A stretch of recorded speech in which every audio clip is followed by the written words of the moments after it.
Hello everyone, welcome to Rob's Gaming Table. I'm Rob. I'm Mel. And we're going to play some Cthulhu Death May Die. This time we're playing Season 1, Episode 4, called Eldritch Idols. Eldritch Idols, I knew that. I didn't have to look at the card to remember what it was called. I was going to say, I didn't even see where you were looking. Yeah, this is our first time playing this scenario. We're rolling through all the episodes, except for the first one we used to learn the game before playing it on stream, but we're playing each episode for the first time on stream.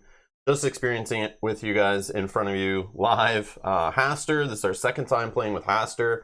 We're going to roll with the same Elder one we played in the last live stream. If you're interested in any of those live streams of Cthulhu Death May Die in the past or the future, check the video description down below where you can check out the playlist link and see other Cthulhu Death May Die videos. Hello everyone joining us live. Hello. Welcome. Hey Kate. Hey Graham. Good evening all. Wasn't going to stay up to watch, but just remember, so here I am. It's late, so I may be asleep very, very soon. Yeah, what are you doing here, Graham? No problem. Sorry about that. Yeah, it's our evening, so I know it's even later. It's 7 for us, so that means it's like midnight for you, roughly. Wow. If not 1 in the morning. I believe midnight, 5 hours, right? And Vince is asking, are you going to back Bloodstone on Kickstarter? I don't know what Bloodstone is, so no. Never heard of it, so no. Well, I'll try to remember to look it up. Yeah, maybe we'll look it up if we remember, but yeah, I don't know what that is. Let me actually, I can open it up in another tab here. Just so we remember. Bloodstone Kickstart.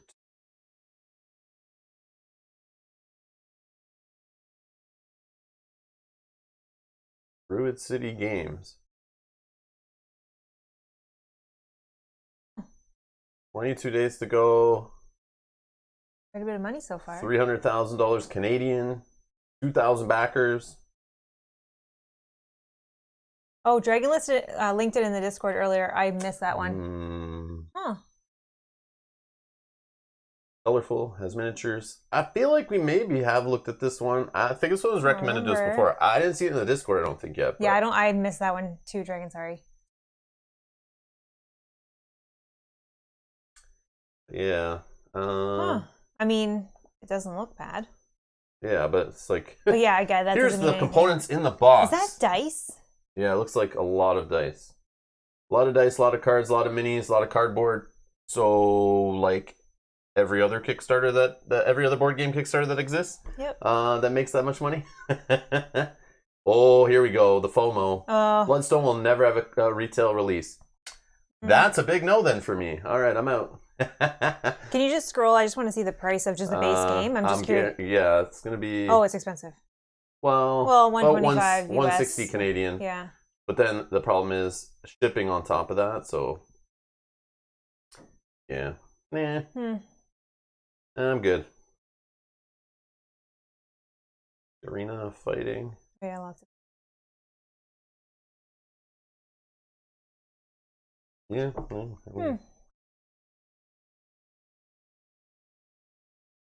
No. They have a retailer pledge, though. Interesting. Okay, so potentially... So it's a way of saying, like, we want to make as much profit as possible by bypassing retailers, but we'll put a retailer pledge so that if they complain, they have a way to carry our game. And so that some of that we won't make as much of a profit off of, but the majority we want to make as much profit as possible, which is okay. You're a company, that's what you want to do. That's great. Why? But I'm fine. Yeah, I'm but good. Why say not coming to retail? Just for the FOMO? Yeah, it's a FOMO thing. Like Seventh Continent did the same thing. Yeah, it's silly, no?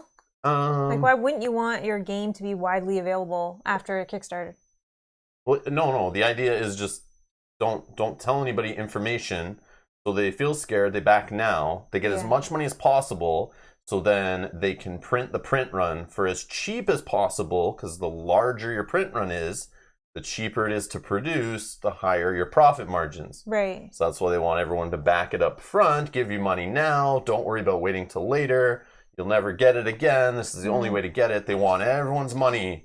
It's like going to the bank getting a loan. Like they want all the money right now. They don't want to we'll wait for some of it later. They don't want to put any of their money up front, printing some for retail later they hope to sell. They'd rather just say, all right, we're just going to play it safe as possible.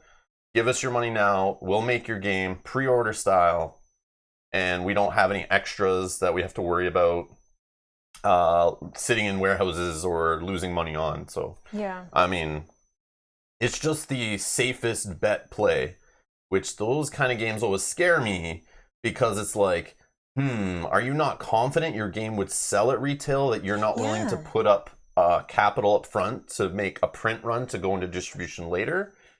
Yeah, sketchy, no? Yeah, a little sketchy. That's why I'm like, yeah, I stay away from that kind of stuff. Another sketchy thing, I saw while we're talking about Kickstarter, I saw this, they're doing, for some reason, I guess Terraforming Mars is a thing on Kickstarter. They've been kickstarting anything for that game. But that Kickstarter of the card game, that they're like refusing to answer anyone's questions on MSRP. Yeah. So if you go to the comment section on the Terraforming Mars card game, they're saying the card game is worth such and such money, which feels like it's overpriced. The shipping is not very cheap at all. It seems like a little ridiculous. It's like $19 Canadian for just the base game. Like a card game version of Terraforming Mars, which is just a larger card game. I don't know. But anyways, but in the Kickstarter comments, people are asking like, oh, what about this? What about that? And they're answering every question, but they're ignoring MSRP questions because people want to know, am I getting this cheaper now? But there's the assumption you're not. The price is going to be lower at retail, way lower at retail. It's so obvious that a Terraforming Mars product is going to get into retail, be reprinted multiple times. So they're trying to, this is the FOMO thing. That's why I'm talking about this. It's like the same thing with that FOMO. These kind of shady tactics, I understand why they do it. I understand, like if you're a business, you want as much money up front, you want your loan as big as possible, so there's less risk on you, and you can just print away, get as much profit as possible. It makes sense. Send all your profit, you can invest that in your next thing, it's fine, but they're trying to play the whole like, oh look, you get some promo cards up front. But the game will be in retail, it'll be cheaper, and I'll be missing like 3 promo cards. Woo! Like, whatever. 20 promo cards, doesn't matter how many it is. But that is such a wait till retail game if I've ever seen one. Like, it's crazy. And yeah, we all know the Stronghold games quality of components. Yeah, so it should be, Kickstarter quality, that kind of, anyways. I'll just get that game at retail. So silly. But go in their comment section and go scroll through. Any question about what is the MSRP going to be, they won't answer it because they know it's lower. It's definitely going to be lower. Yeah, it should be funny. Do companies usually answer that question? Yeah, it's usually right up they'll put it right on the page, like they'll put it up saying this is the recommended MSRP. They'll even inflate it a little bit and then scratch it out to say, look, you're saving $10. I see. Come and get the Kickstarter now because it'll be more expensive in retail later, even though it never is. But they use that as a FOMO. But in this case, there's like, it's missing. It's missing. Oh, so it's a little bit of a rant, but yes. We're just having a discussion. We're just killing time for everyone to show up for the playthrough live. It's all good. Yeah. But yeah. Who do we blame? Who is it who asked? Is that Vince? Yes, we've just blamed Vince, everybody. If you don't like the rant, blame Vince. He started it. Vince asking, are you backing anything on Kickstarter recently? Yeah. What are we back? Oh, Sworn is coming. Well, that was like in August. That's like old news, man. That's old news. Sorry. We back 7th Citadel. Yep. Again, old news. That's all the way last year. Like so long ago last year. We backed Frosthaven last year. Yep. I'll be looking into back the upcoming Chip Theory games like can't remember the name. Why is it escaping me? Oh, Hoplomachus. That's why, because it's the name Hoplomachus. How do you remember that name? We also backed that. Did you say 7 Citadels? Yep. Or whatever that one was? Yes, I did. You said that already? But yeah. Yeah, we did back some. Vince, I like backing stuff on Kickstarter is not my jam. Not my jam. Elaine, thank you so much for supporting the channel. Elaine is a producer, or is a patron. Oh my gosh, I'm losing my mind here. I think that was Modified? Modified, yeah. Thank you. Thank you so much. Let's see here. Wish it said. I know. We want to.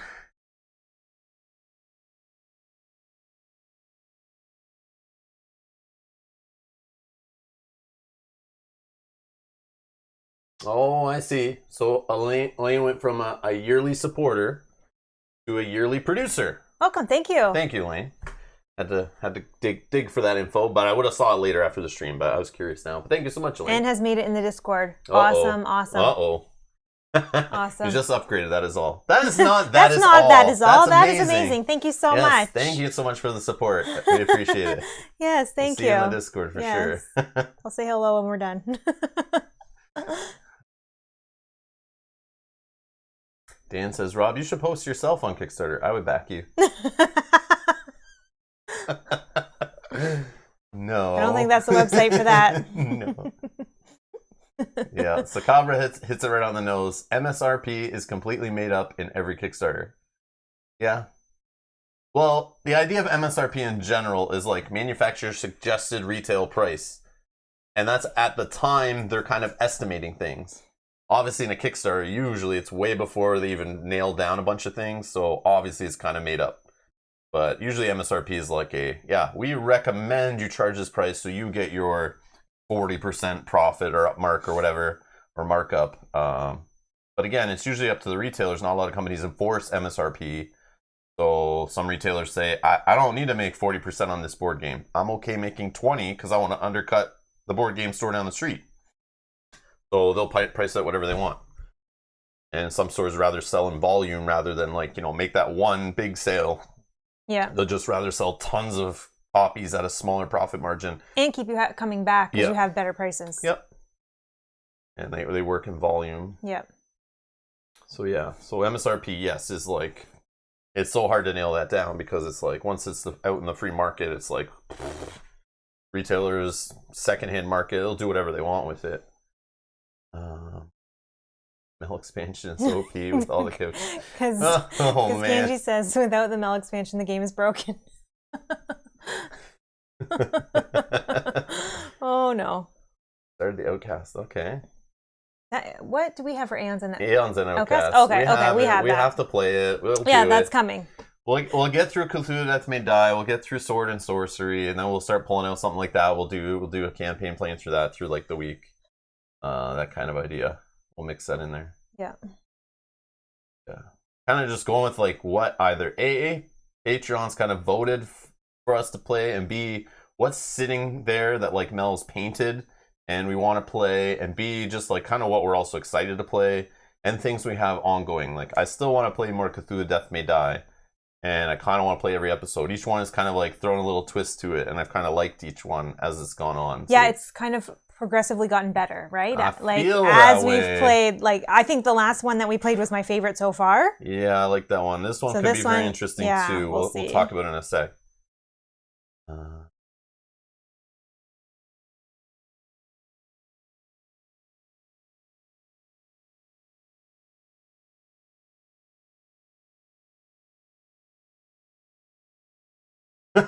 Kanji said, Rob, you'd be proud of me, Rob. I haven't backed a game all month on Kickstarter. No, it's not an anti-Kickstarter thing I'm doing here. It's like be smart with your money, vote with your wallet. Yep.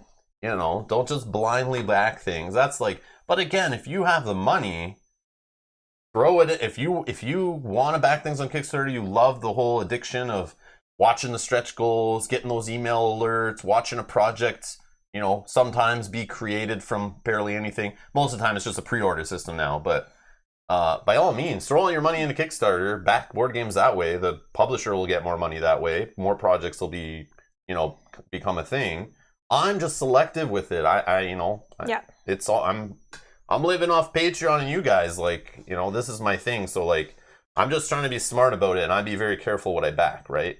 I don't have unlimited funds. I already have backed I backed Kickstarters before people were backing board games on Kickstarters. I was backing silly things like dice being made and dice towers and expansions and board games you never heard of. Just because a theme looked good, it was on Kickstarter, I'd back it. Even though it was their first project, I've backed things that have failed. I've backed things I've gotten refunds for. I've backed things that got delayed for years and years and years. I backed things that were great. I backed things that were a waste. I used to back things like crazy. I used to be a little addicted to it. for a couple years, and then I slowed down and stopped, and I got burnt out on it. So I just come at it truthfully from my point of view. I'm just very picky now and very careful because it's like, I don't know, it's just gotten crazy out of control, I think. But man, if you got the money and you're a miniature collector, Kickstarter is heaven. Yeah. Heaven. But anyways, yes.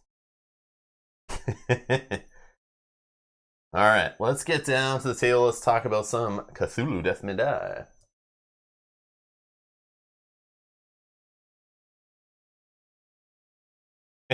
Angie's been playing lots of Hastur. We have pictures. Fun game. Sucked right in, eh? Sucked right into the Hexploit. Excellent. But that's like exactly what you're saying. Don't not back games or not buy games. I'm just buy saying, games that you have fun with and that you like. And this whole fear of missing out thing, it bugs the crap out of me.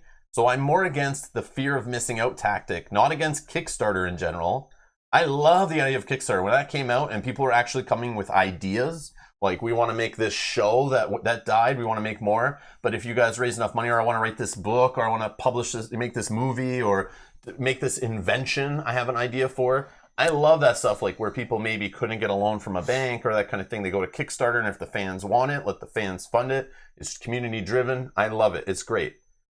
But now it's just a pre-order system where publishers mainly are just using it as a fear of missing out. Give us your money now. We want to avoid the banks. We want to avoid the risk. And we want to push it all on you. So we're going to charge you more than the game will cost at retail. We're going to make you pay for the shipping.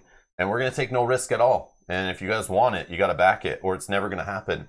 And we're going to throw in a couple cards, a couple extra miniatures, and it's pre-order bonus city. It's just a pre-order system now. And I'm just against the fear of missing out. The tactics that are used, just be careful. That's all. You can always find a game later at retail. Support your local game store.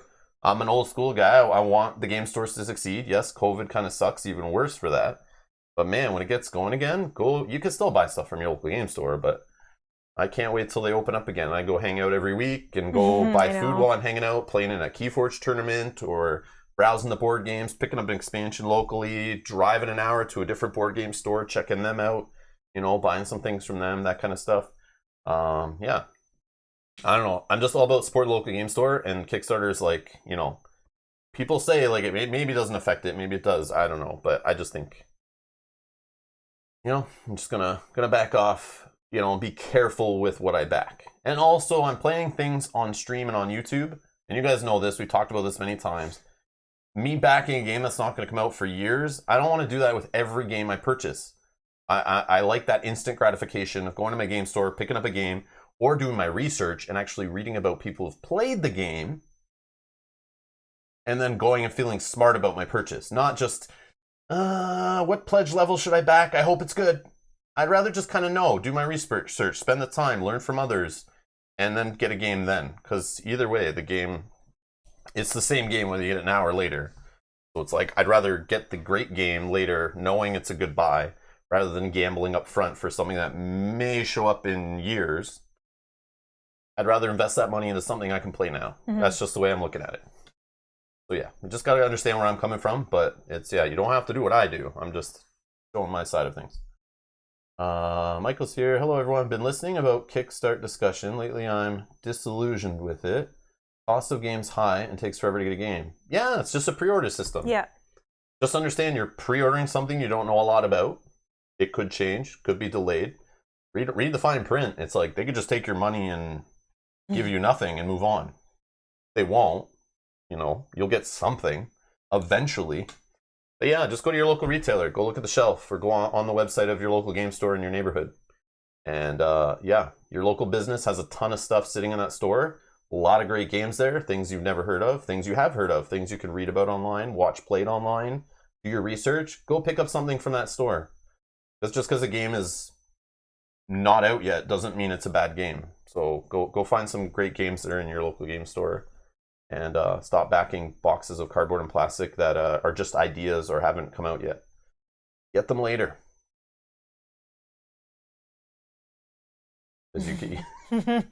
Anyways, yeah. Stop using social algebra. It's hurting The gamer side of my brain. Yeah. I don't know. I'll stop. I got to put these in their own videos and stop talking about this stuff in live streams. But anyways, it's just, yeah, it gets me heated sometimes. I'm passionate about it, of course. All right. Okay, so we are playing Eldritch Idols. Okay, as you can see, we got the map on the board. We've set it up. We got some cultists roaming around. Yakis. A Shoggoth is here. Got some artifacts on the board. Okay. We have the sarcophagus. Don't know what it's about, but it told us set it off to the side of the board. I think Dracula's sleeping in it or something. We'll find out.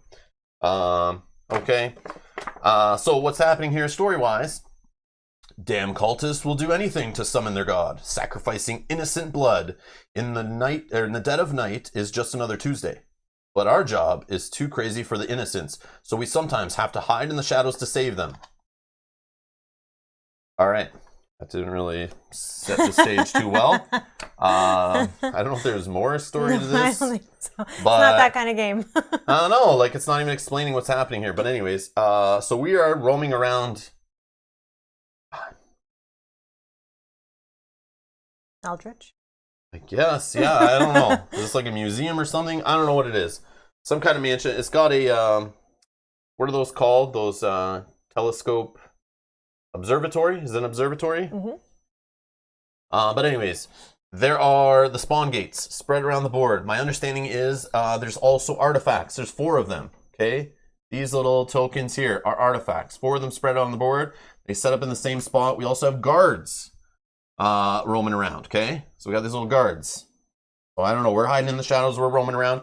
But what we have to do to disrupt the ritual, we have to gather, we have to overload 2 normal gates, okay? So these summoning gates, I assume, the normal summoning gates, the red, yellow, blue, and how we overload them. When an Elder One advances, we have to be on a space with 2, each of us have to have 2 investigators, I guess. Yeah, how does that work? More players. So overload 2 normal gates. Okay, so when the Elder One advances, step 1, each guard moves 1 space towards the nearest investigator. So these little guard things move towards an investigator. 2, then all investigators carrying any artifacts with at least 1 guard in their space are arrested. They drop all their artifacts in their current space and move their figure to the cell space. So there's like a jail cell here indicated by the cell label. Enemies do not follow in that case. 3, after that, if there are investigators holding 2 artifacts at each of 2 different normal gates, they overload the gates and disrupt the ritual. Okay, so I was right. So you have to like time this very well. So one of the actions you can do is pick up an artifact, okay? Pick up any number of artifacts in your space as an action. The investigator carrying an artifact gains its listed effect. Artifacts may be traded. If an investigator dies, drop the artifacts in their space, okay? So we need to run around the board, pick up these artifacts. There are 4 of them only. We have to get them, put them on our board. Each of us, since we're playing 2 investigators, each of us has to have 2. Okay. We have to split up. One of us has to be on a space with a gate. The other one has to be on another space with a gate, for example. And then the Elder One has to advance on that turn. So that means they have to have their those 3 cards from the Mythos deck ready to advance. So you have to like time it so that happens. But the problem is if you do that, well, there's a guard in the space. So of course they put a guard here with this gate, a guard with this gate. There's no guard with this gate, but it's up here. So the other action that leads into that is distract a guard. You can choose 1 guard up to 2 spaces from you and move that guard up to 2 spaces. So we need to do actions to not only pick up artifacts and then get them to these spaces and time it when the Elder One advances. We need to move these guards away so they don't first, as the first step of the Elder One advancing is each guard moves 1 space towards you. So they got to be more than 1 space away. Otherwise, they're going to move into your space if they're not already there, and then basically slap all your tokens out of your hand, drop them on the board, and send you all the way back to here. And then you got to try again to line it up. And as we've seen playing this game, if you haven't watched or don't know how this game works, is this the great old one here advancing, or the Elder God advancing. You don't know when that's going to happen. Yeah, you can't. It's randomly off this deck. Okay. Now, I've chosen Fatima, but I chose her before I even read any of this stuff because I thought I haven't played her yet. I don't want to try her. But she does have a Read the Omens ability. You may put the first Mythos card you draw each turn at the bottom of the deck and draw again. If you do, heal 2 stress. The upgrade of that, the next step, is instead you draw 2 Mythos cards, choose one to play, and put the other underneath the deck, heal 2 stress. So when I read this, like literally an hour ago, I looked down at the character I'd already set up and went, huh, in theory, that should be able to help us either make it advance when we need it to, or not make it advance when we don't want it to if we're not ready. Hopefully we can delay it a turn to, like, you know, get the extra space we need to get, or move that guard away, or whatever. So this is going to be messy. I don't have a strong feeling we're going to do it in one shot, but Mel's character, Borden, has things like stealth again, so you've chosen another stealth character. Yeah, again, we were trying to work through the box of characters that we have to try to show different ones. So I picked this again right after our last video, so I didn't know what we were doing either. But I have, when attacking, you may deal 1 additional wound to your target if there are no other enemies in this space. I have Savage. Swiftness, what we saw in the last video. When I run, you may move 1 additional... Oh, no, we didn't see that. I had Swiftness in the last one. Okay. I also have it again. When you run, you may move 1 additional space. Yeah. And then I have Stealth. When you run, you may sneak. That's the key. Yeah. So the sneaking around might be helpful in this, especially if you get sent back to the cell. You got to get back. And you got to get back, go pick up some tokens, and also get to a gate at the same time someone else is on a gate with 2 tokens. Yeah. Yeah, I don't know. This is going to be tough. This is going to be tough. It is kind of good that we both have additional movements. That's awesome. Yeah, extra movement should help, but also enemies in the way, you have a way to stealth through them, maybe to get to a gate that has less guards near it, but maybe has lots of enemies near it. You might be able to sneak through some of those enemies. So, I don't know. There's a lot to do in this one, I feel. A lot to do, and based on a little bit of the luck here, you know, hopefully it works out. But I also have the Arcane Mastery one I like a lot. When you make any roll, you may count 1 star as a success. I really like that ability too, yeah. Yeah, so I don't know. This character seems pretty cool. We're going to try her out. All right, let's get our sanity effects, I guess. I know, I always want to call them like weaknesses, but not this game. Let's get our basic weaknesses, a random basic weekness, and put it in our deck. Maybe is what they're called. I don't even know. No, I think they're like sanity cards or sanity effects. You can see it on the setup of that paper. It's like up here in one of these steps. Insanity cards. They're insanity cards. Hey, Rory. Hello. Hey, Buell. Darn, I missed the start of this playthrough. Oh, well. Only 30 minutes late. No, you missed another Kickstarter rant brought up by our chat. Blaming Vince again. It's all Vince. It's all Vince, not me. But yeah, a little bit of rant, so some Kickstarters and stuff.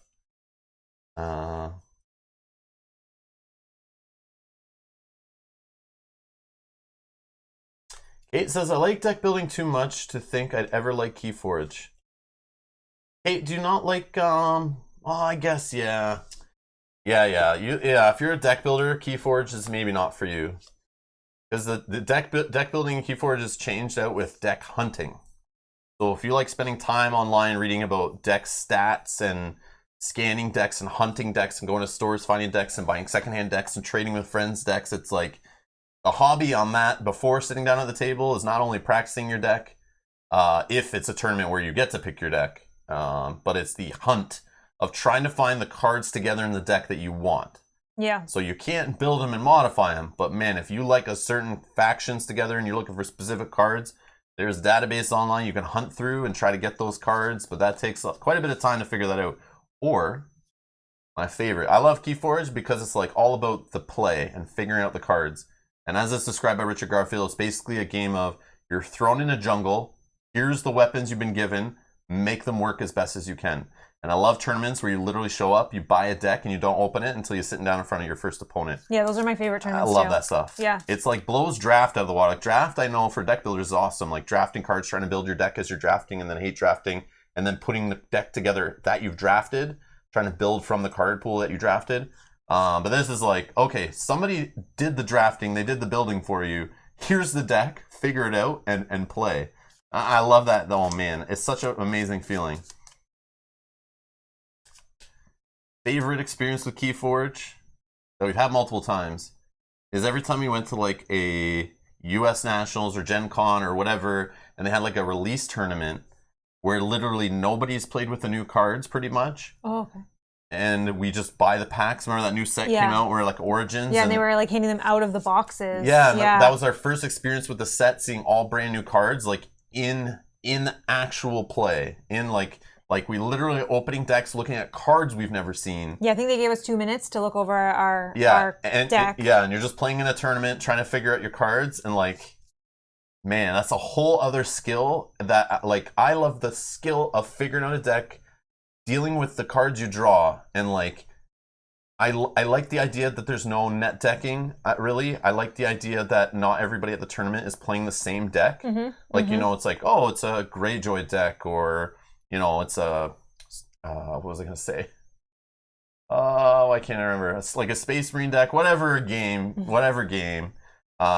know, you know when you go to a tournament, you know either if it's a team of players, they're playing all a similar deck, or it's one of 3 decks that are in the meta. So you know when you show up to that tournament, you have to have specific cards in your deck. You can't play with the fun cards because you're going to lose to those decks that are the meta decks. Keyforge kind of gets rid of a lot of that. Especially the tournaments where you don't get to pick your deck. I love it. Yeah. But yeah. So yeah, that's why I like Keyforge. I'm all about the play, the competitiveness, and figuring out, you drew these cards, make them work. Like, I love that aspect of competitive card games. And Keyforge just has that in spades. And my opponent has to be doing the same thing. So yeah, I think it's great. But yeah, draft is like really cool. Yeah, draft is fun too. I do love draft, but man, Keyforge tournaments like this. I love the like they give you 3 decks. Remember the ones where you get 3 decks and you got to pick which one you'll start with and which one you'll switch to, and like that kind of draft style. Yeah, and if you lose, that deck is out. Yeah. Yeah. Love it. Love Keyforge. Best tournament experiences ever. Yeah. Keyforge is amazing. We've been talking about Keyforge a lot lately. All right, here's your card. Oh. This is what Rob had last time. Oh, man. Psychotic outbreaks. Move to the nearest space with at least one figure. If your space has other figures, do not move. Then deal 2 wounds to all other figures in your space. Okay, so maybe we can use this to our advantage. I got Kleptomania.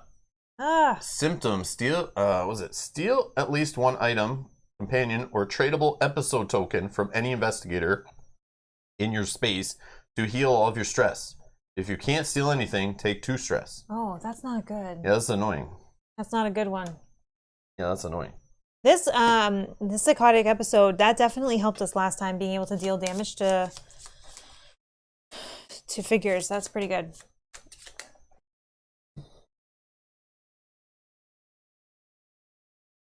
Right, so I started playing Marvel Champions, and I enjoy the deck building aspect of it, waiting for the Red Skull expansion. Yeah, deck building, like, I'm not against deck building. It's just not my favorite part of collectible card games. Like, I spending time building is cool. It's interesting. I love the way you can, like, you know, create something and then see it go. It's like, you know, it's like your little child that you get to, like, you know, send out into the world and see how it works at a tournament or whatever. Or in the case of Marvel Champions or Arkham Horror, like, try to defeat the AI, you know? It's really cool. Like, I understand that hook, and I understand why it needs to exist. It's just not my favorite part of the game. I prefer to just play. Like, I want to play right now. I'm impatient. I love the actual game. The game is my favorite. So that's why I just net deck, or someone builds a deck, or, you know, create a deck with some people. Why? Pretty much exactly, Kate. Exactly. You know what I mean, though? Yeah, Kate probably understands exactly. Yeah, you spend all that time, like molding that deck, tweaking that, changing that deck, testing that deck, and then you take it out and see how it drives. It's great. But yeah, I'm okay not being creative and just like, give me a deck, let me start playing it, and I'll make tweaks and changes to it as I go. I like that aspect of it. Refining a deck is fun, but I don't need to create it. That's fine. I just want to play the game. I still feel good if I beat somebody with someone else's created deck. Yeah, it doesn't matter. Doesn't matter. Deck building is only a fraction of the formula needed. Gameplay is also in skill and decision making, thinking on your feet, that kind of stuff. All right. There's a determine first player. First Do you player. have a dice? A die. I'll have a die. All right. Your odds, I'm even? Yep. It's It's evens. Okay. Okay.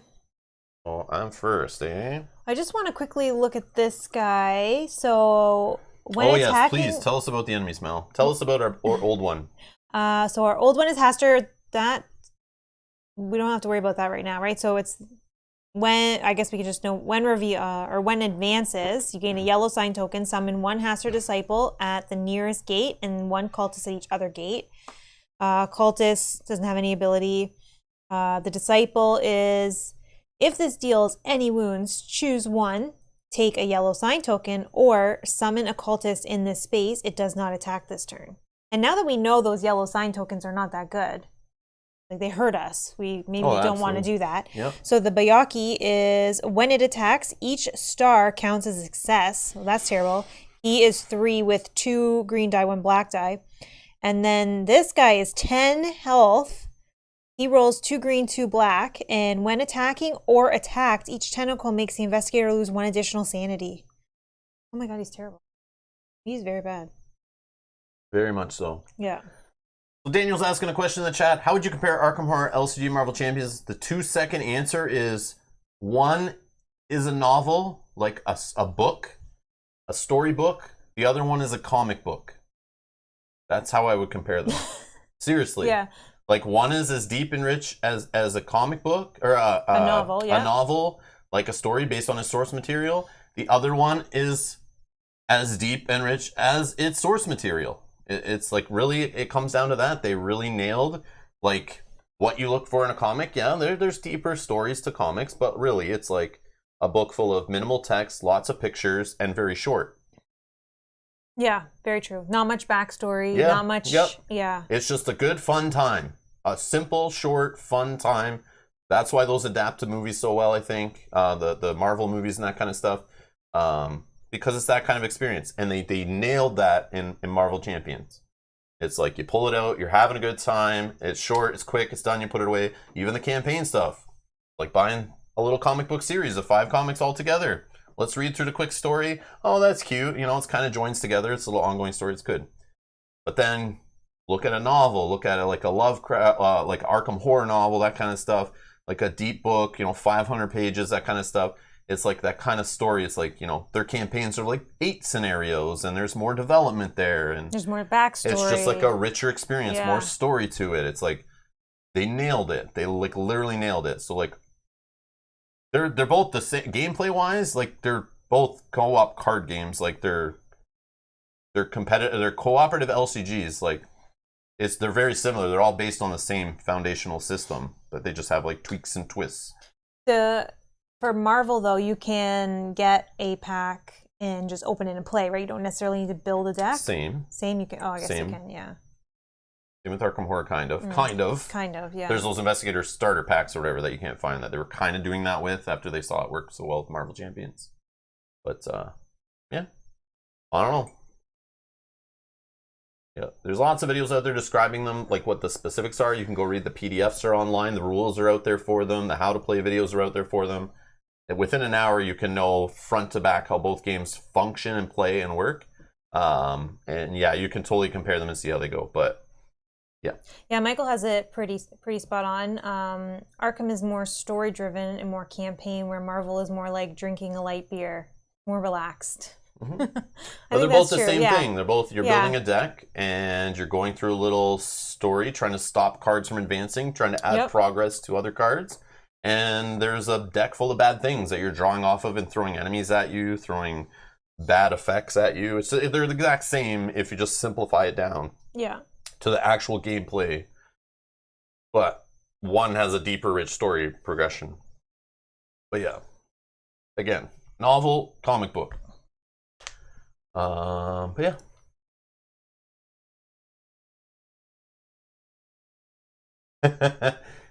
It says, I love deck building. Kate says she's watching / typing while reorganizing Lord of the Rings and Arkham Horror as several months worth of purchases. 13 packs finally showed up. Oh, yes. Enjoy that. Oh, that's awesome. That's a good feeling. We may have just ordered some more Arkham Horror cards today.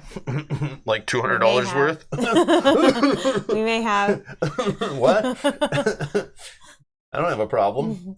Oh, they can't go out of stock. We have to get them before they go out of stock again. Once FOMO. we see them. FFG's created FOMO in retail with Arkham Horror tax scarcity. Speaking of FOMO frustration. All right.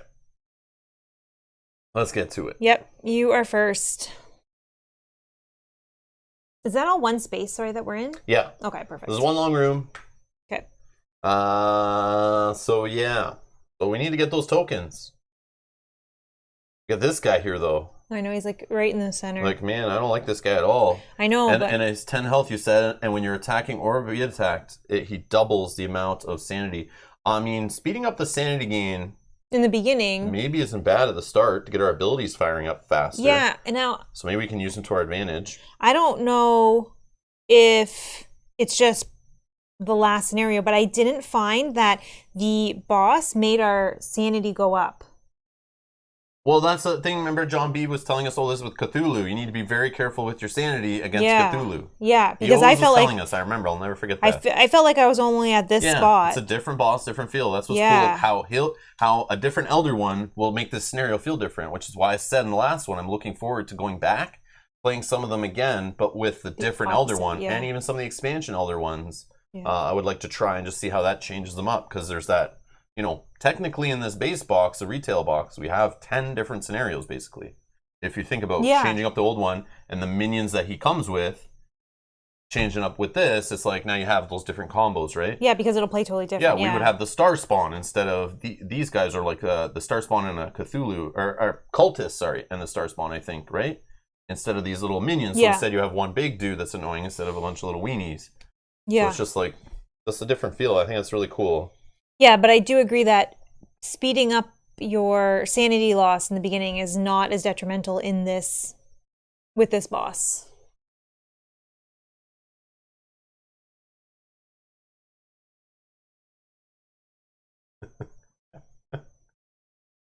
Okay, it says, let's not start the FFG Asmodee rant. I've already had this week. Yeah, that's a whole other thing. Let's not go there. Okay, so I'm just going to, I guess, let's move in here and fight this guy. Like, oh yeah, you don't have stealth to pass him, do you? I know, it sucks that I went first, but or do I drag him with me somewhere? I might as well drag him with me somewhere. Not He's gonna hit hard though. 2 green, 2 black. Yeah, that's fine. It's like, I don't know if it's better to. Oh yeah, I guess you only have so many actions.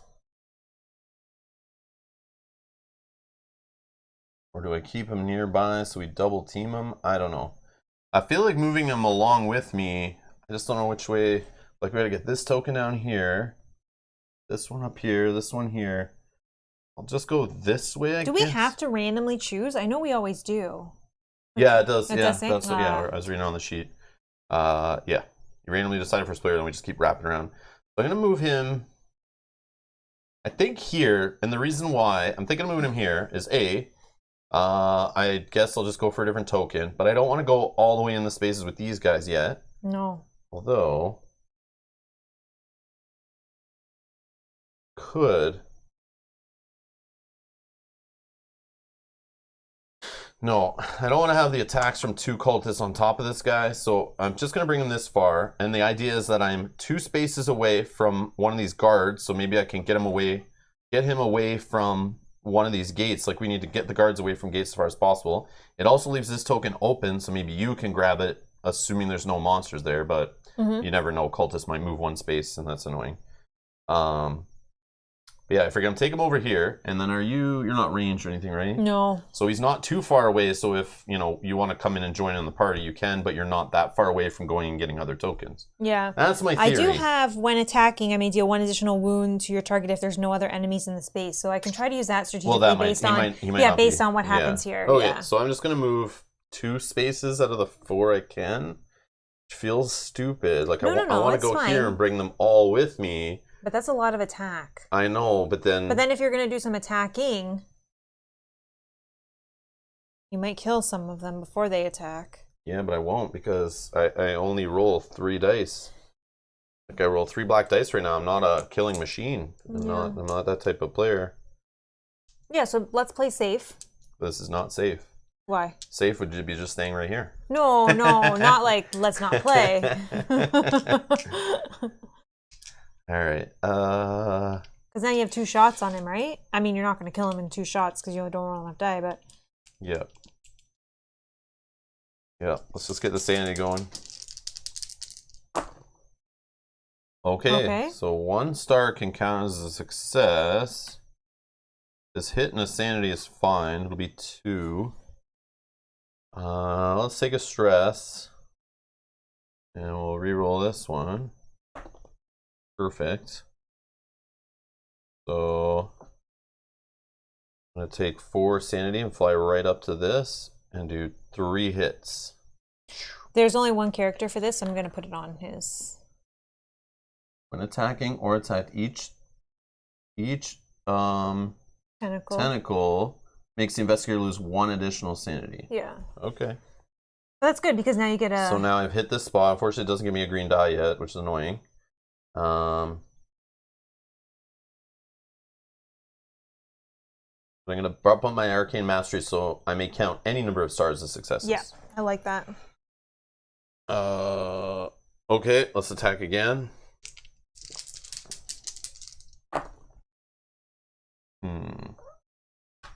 You can count that one too. Oh yeah.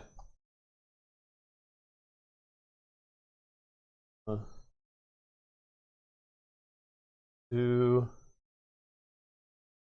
Yeah, let's do a reroll. Oh, that's better. Okay. Okay.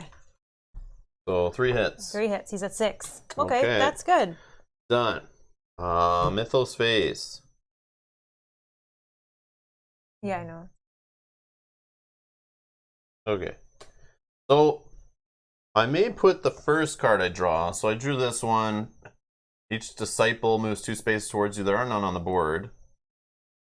Then we would summon one in the yellow space. Or I throw this to the bottom, we draw something else. If I do, I heal 2 stress. I'm going to do it just for the stress heal. Oh, yeah, that's good.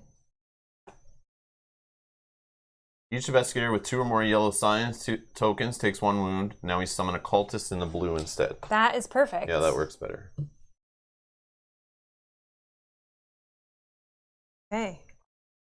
Alright, I'm not in a safe space, so this jerk face is going to attack 2 me. and 2. Yep. Alright. Take 2 wounds. Yeah, that could have been worse, so that's good. Alright. Okay, do you think you want me to come and help you, or do you want me to just... I don't know. I don't know.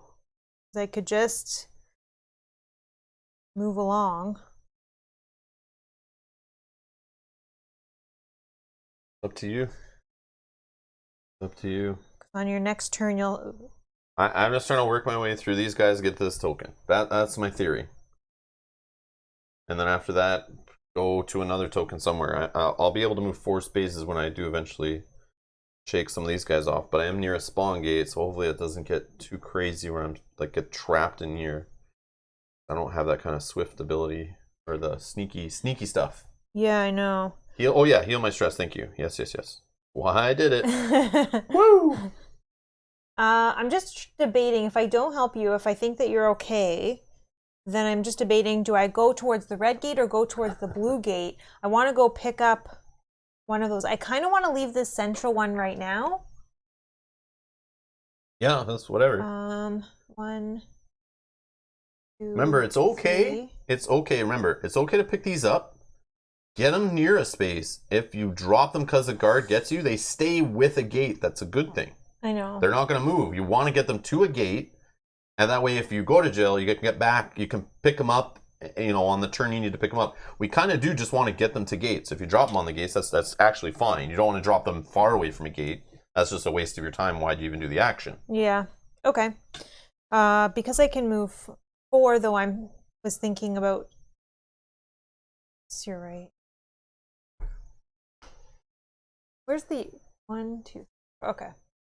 Okay, so let's move 1.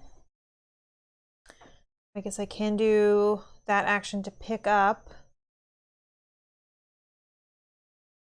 an artifact in my space. The investigator carrying an artifact gains its listed effect. What's the effect? Oh, I didn't even realize that. Oh, there was effects on the back. I oh my forgot. god, I read had it no out idea. and I didn't even think of that. Move 1 additional space when you run. Oh, beautiful. So So you now move I can 5 spaces. I can run if you 5 want. spaces. Wow. Okay. So that's action 2. Huh. Okay, maybe So I should now- have grabbed that token. Whoopsie. No, I'm So- okay. I don't need that one, I guess. Okay, I think for So this is like that one scenario. What's that other one? I think it's the first one, right? With the Oh, yeah, labs. yeah. But then like one of the labs, or a couple of them are bad though. yeah, some of them blew up. Hopefully these aren't. I don't know. I didn't even know that was a thing. Well, I read it and I didn't even click that like. Yeah, if investigator dies, drop the artifacts in their space. Okay. And we could trade them too. Yeah. So if you felt like, I guess one ability was better for you or me, then we could switch them or whatever. I wonder what all the abilities are. Now I want to go and turn them all over and see what all the No, abilities I are. don't want to have to reshuffle them. No. I didn't even look at them. I think they were already all face down when I put them on the board. Like maybe you just pulled them out and they were face down? I didn't even know what I did. Or you put them down? Yeah, I pulled them out of the box, but I I don't didn't, remember. they must have been face down because I didn't notice. Okay then. Okay, so I think action 3, I will move again. And I can move up to 5. 1, I'm going to use my stealth to run past this guy. 2 and 3, and I'll stop in there. Okay. Yeah. Did everything you need to do? I did everything I need to do, yes. Mythos card. What? Oh, I guess there's multiple? Oh, I guess. Oh yeah, the other one's a yellow gate. Oh, I'm like, what the okay. heck? I already drew this card and put it on the bottom. What did I do wrong? But it's the yellow spawn gate on the last card. So the nearest disciple, there are none. So we'll summon one at the red. Boo! Right there. And we got our first summoning sign. Okay, so I Ba-ba-ba. have a cultist with me, so he's going to fight me. 2 green die. Whoa, that cultist is a sharpshooter. I'll 3-roll 1. Okay, we'll just take the It 2. was meant to be. It's fine. Okay. My turn? Or is there any unit safe space? No. Nope.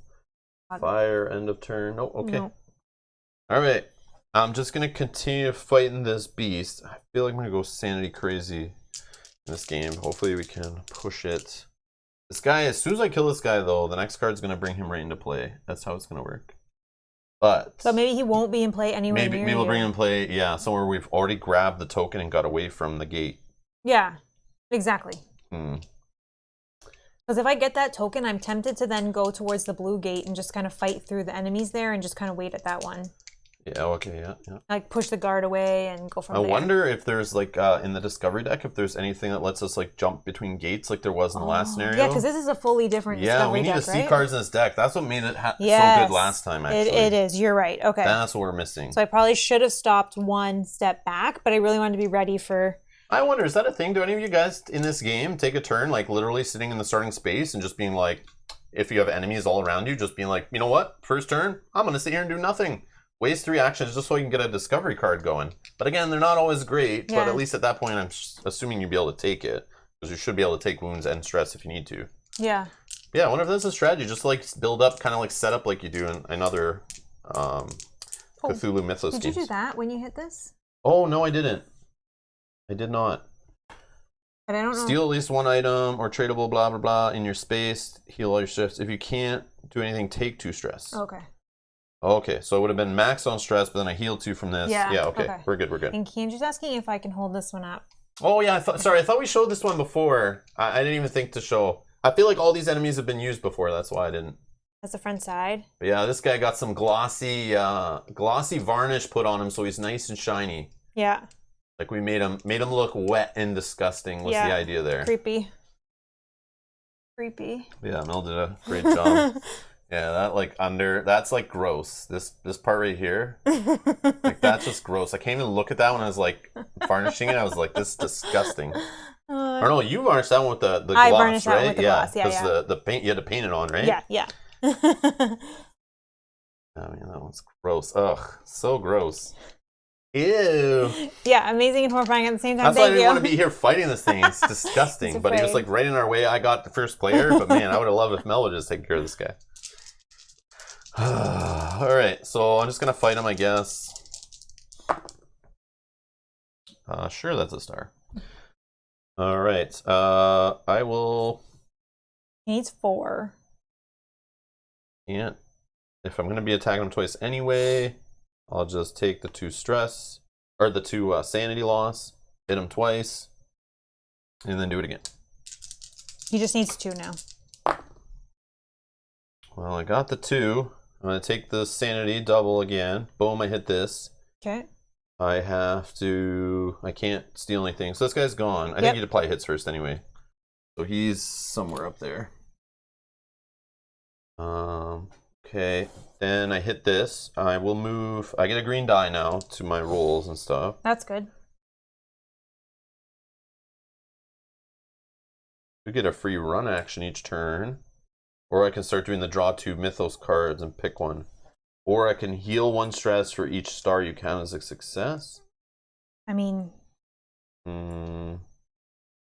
that works well if you're trying to like re-roll. I'm gonna blast this up because I want to get the last one in this line, which is you may count any number of stars as 2 successes each. Yeah, that's crazy. Yeah, but I gotta get the green dice going. This is the only way to get it. She doesn't have any abilities giving her extra dice. Now you have to do your sanity. So boom, full stress. You have 1 action left. I am going to rest. It's good. Okay. Now hopefully it stays safe, and I guess you can potentially manipulate it, which is good. So the summoning, all Bayaki and Shogoloth. Oh, see, this will bring him back into play. I told you. As soon as he's dead, a card will come off the deck that brings him into play. Man, if only I had a way to put this in the bottom of the deck instead. That's okay. He's going way up here. Don't worry. Oh, you can put him on the bottom. Yeah. Put him on the bottom. And the way you said that really startled me. Jeez. Put it on the bottom. Because there's probably only so many cards that summon him. Put him on the bottom. Yeah, that's what I'm thinking. Yeah, put him on the bottom. And it'll bring another one of these, the brown ones into play. Yeah, and then he'll be right in front of you. The Byakis. Yeah, no, put it on the bottom. All right, throw it on the bottom. Healing 2 stress. Protect the artifacts. Move all cultists 1 space towards the artifacts on the board closest to them. Protect the artifacts. Oh, that is cool. So they're not even coming closer to us. They're going closer to I'm okay with that. Yeah, that is cool. If there are no artifacts on the board, each investigator loses 1 sanity for each artifact they're carrying. But no, we're not in that. That's a thing. That's a thing. So we have 2 summoning symbols. And I get a discovery card. Yes. Uh-oh, it's a paranoid guard. I've seen the mannequins in the science wing moving on their own. I swear it. You may take 2 stress to claim either the guard or the shotgun.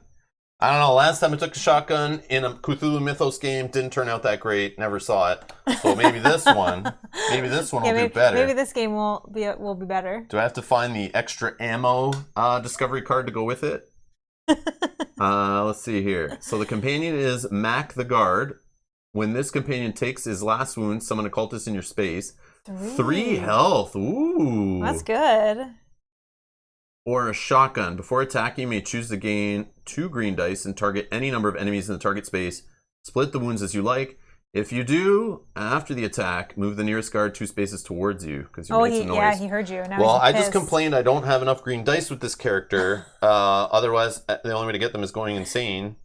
So I'm taking the shotgun, and I will take 2 stress to do so. Get stressed out. All right. End of turn. All good? I think we're good. Okay. I will first attack the cultist in my space. Ryan says, Rob, you and shotgun is not a good mix. I know, right? Dang the shotgun. Yeah, the shotgun's good. I mean, having a 3 companion, that's huge. Yeah. 3 I was going to ask the chat which one I should take, but I'm just taking the shotgun. You know their stance on shotguns. Yeah. I just wanted it anyway. Like, you saw me last playthrough of this game when I was like, I don't want to take these guys just for their health and their, like, crappy ability. I'd rather take the more offensive thing, but I should start taking those extra health can keep you out of those bad situations when, like, you flip a card and it's like, damage. Yeah. Sorry, go ahead. No, You're that's attacking okay. I'm something going in to your attack space? the guard in my space. And when You mean the cultist. Cultist. Sorry, Can't attack the cultist. guards. It's not an action. Nope. I didn't You mean. can distract the guard or pick up an artifact. I didn't even mean You guard. cannot attack the guards. Sorry, because we were just talking about the guard. Okay, but when attacking, I may deal an additional wound to a target in my space. There's no other enemies there. So, well, he's dead. That was a very, very good roll.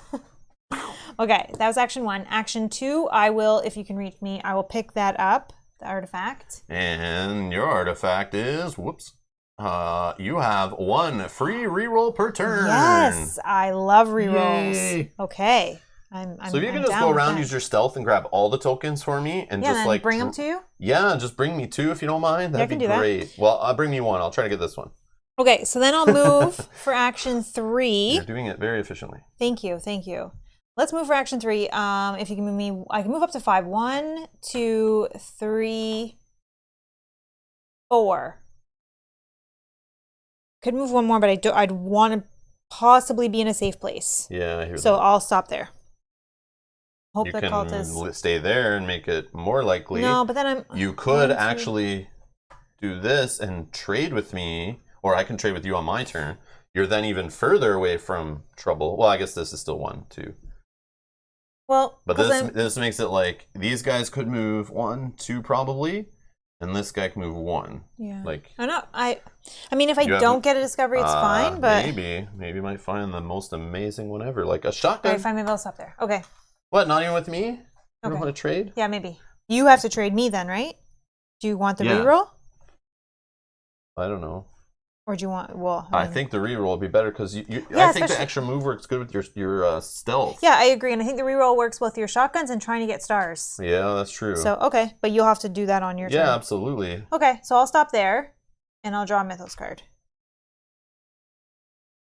Hopefully everything stays where it is. Rapturous Frenzy. Each cultist move 1 space toward. Man, I saw the future. I am what 1 with the deck. Then summon a cultist in the red. So they're gonna move 1.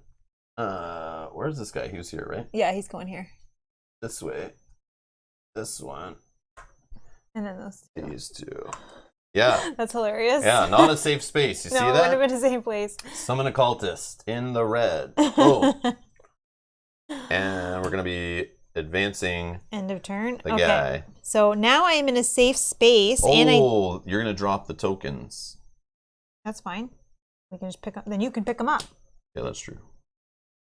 You good? Yep. Drawing a discovery card. Yep. You found a janitor. I've Aw. seen the assistant professor kissing the sarcophagus. Very odd. You may take 2 stress to claim the janitor, who is Teddy.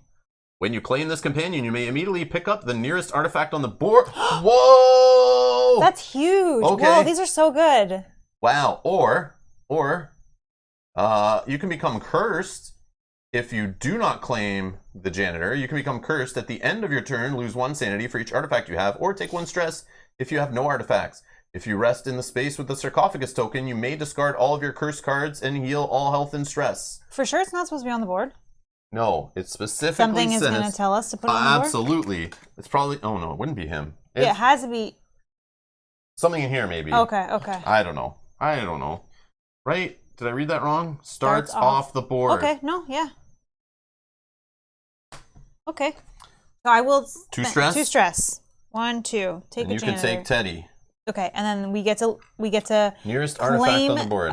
You may pick up the nearest artifact. Which is this one, that's the closest one, obviously. The other one's over here. Yep. And what did you win today?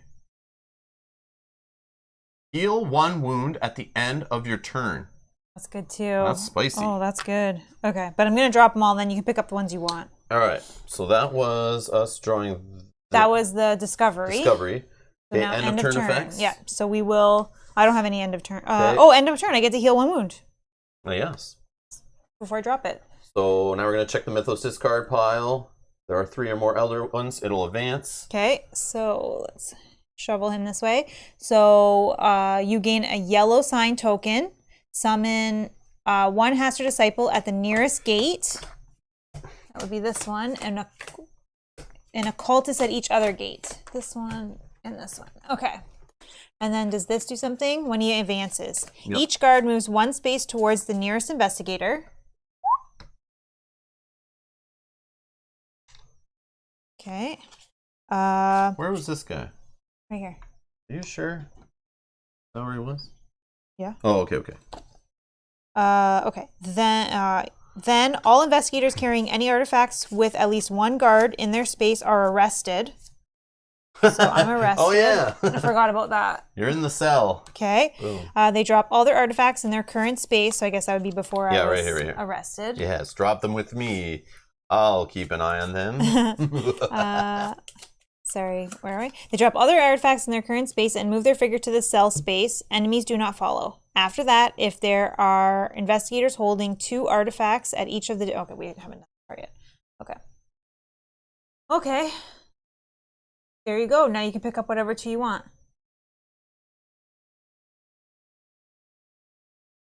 Yeah, I could pick up all of them, though. But I could leave one. So I'm going to leave the move one and take the reroll and the heal. Yeah. We're both at 1 damage. Yeah, it's all good. It's good that I can move 5, though. If I get arrested ever, yeah, I can just run back to wherever I need to go. So...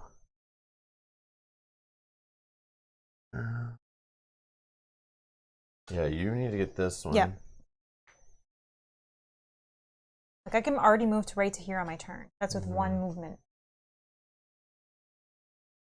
2, 3, 4. Oh, I can only move 4. Yeah, Sorry, because I need that. But you could 1, 2, 3, 4, pick it up. And then 5. 1, 2, 3, 4, 5. Yeah, I would probably want to do a little bit of fighting. But you can sneak by somebody. Yeah. Did you spend 2 actions to pick those up? No, it's 1 to pick up any amount, so that's what I'm debating. Oh, that's awesome. I'm debating, do I just pick them all up while I'm here? Because they don't need to be down on this spot. Yeah, we just have to be at 2 different. But then... if you can grab this one and then be on that space, and I can be on, like, whatever. Yeah. Like this one, I guess. I could just stay down here and mingle with these and move some guards away. Yep. Yeah, whatever we... Yeah, I can do whatever. So if I pick them up for 1, then I will move this guy 1, 2. This guy 1, 2. Okay. And you can move any number of guards. Choose 1 guard. Yeah, I did the distract guard twice. Okay. Choose 1 guard up to 2 spaces away from you. Move that guard up to 2 spaces. So I'm very much putting my eggs in this basket, thinking this is going to be one of the ones we're at. So I'm trying to get guards as far away from it as possible. Sure. I figure since you're going up for this one, that's probably the one. But if I'm picking up all 3 of these, then I need to be able to trade them to you, or you need to take them from me. No, I think you leave 1. Leave 1, I'll pick it up along the way. Yeah. Yeah, and then I'll see what I can do. Oh, yeah, but attacking... Yeah, okay, that's fine. I'll just stay there. All right. So we're going to draw. Each Hastur disciple moves 2 spaces towards you. Bang, bang. There's 1 in my space. Bang, bang. 1 in the middle here. Summon 1 at the yellow gate. And I'll give you some work to do. Yeah, no while you kidding. wait. Or, hold on. Oh, yeah, I guess you don't have to do that.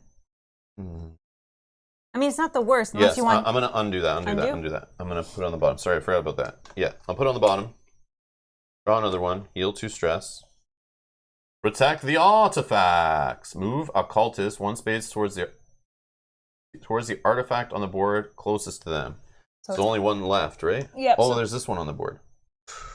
What's that do? There's no artifacts on the board. Oh no, we're good. Yep. So this is 1, 2, 3. 1, 2 is going this way.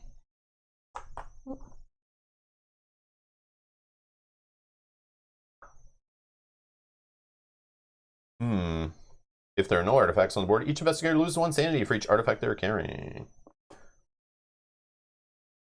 Oh yeah, it's shuffled, that's why. Okay. Yeah, I know. So we're going to see the same things.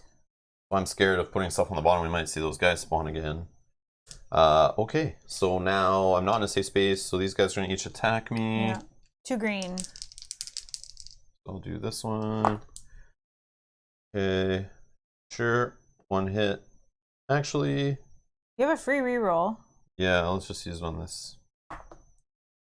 Okay, still the same. So I took the hit, Yep. whatever. Then the next guy will attack. Take 1 stress. There you go. Okay. All right. And then we move to end of turn, which I will heal 1 at the wound at the end of turn because I have this ability here.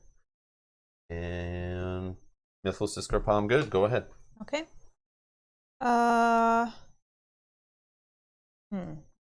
1, which is fine.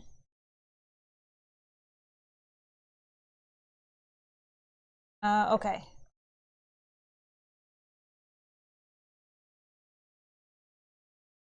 So part of me is thinking I go and actually get the other one first and come back for this one, and then go towards the red gate. Because now if I move in there, I'll bring 3 guys in there. Where? Remember, you can stealth past 1. Yeah. So actually, okay, so let's... Just ignore this for now. Yeah, and then go up there and get that one is also what I was Maybe. thinking. Okay, so if you can move me, I can move 1, 4. 2, 3. 3, and then I'll move 4, but I'll bring 1 with me. Okay. Now I will move again, stealthing past 1. 1, 2, 3. Nope, nope. You gotta go through this room. This one's not connected. Actually, no. I'm thinking... 4. Yeah, but I've already stealthed. I'm just thinking about resting here. Wait, is this guy in this space? He's in with artifact. Oh, okay, okay. And this guy's in this room? Yeah. Because they moved into the... Yeah. I'm thinking about actually stopping there, using my last action to rest, and then being prepared in my next turn, which I think is better. So let's rest. 1, 2, 3. Okay. And then I'll end my turn there. Choose 1. Each investigator loses 1 sanity for each artifact they're carrying, or at the end of the turn, advance the Elder One on the track as if it were 3 symbols. So you would lose 2 sanity. 2 sanity. Are you okay with that? If you're not okay with that, I don't have any, so... Or the Elder, so it's like we would get 1 additional symbol. Yeah, and then What you're is gonna he have to gonna drop. do? Hold on, let's. Yeah. This guy will come in the space. Yeah, Yeah, and you'll go to jail. Yeah, whatever you want. Okay, let's. So 2 sanity. Yeah, sorry. No, whatever. It's all good. For the good of the playthrough. All right. Okay, and then I'm in a safe space, so that's good. You have a sarcophagus. Oh. There's an ancient sarcophagus here. Odd that you didn't notice it before. If the sarcophagus token is not on the board, place it in your space.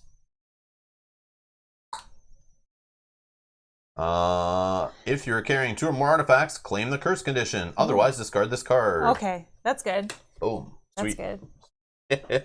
Go ahead. What else? End of turn. No, we're good. End of turn. I don't have anything. Nope. Okay. All right.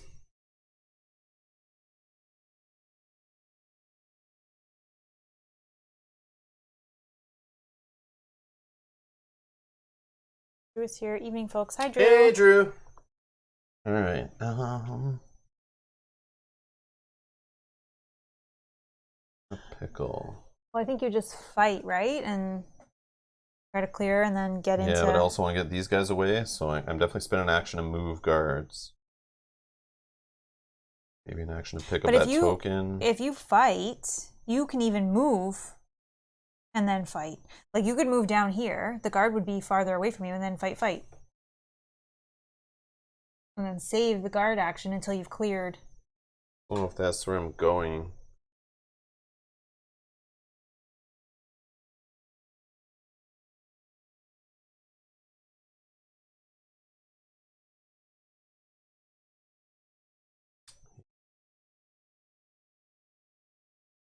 This way.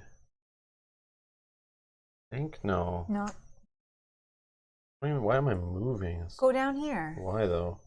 Then you're farther away It's from like a the waste of guard. an action. No, but then you just fight your way through these, and more are going to come towards you likely. And then once you've cleared it, then you just spend actions to move guards, and maybe then I can get to the...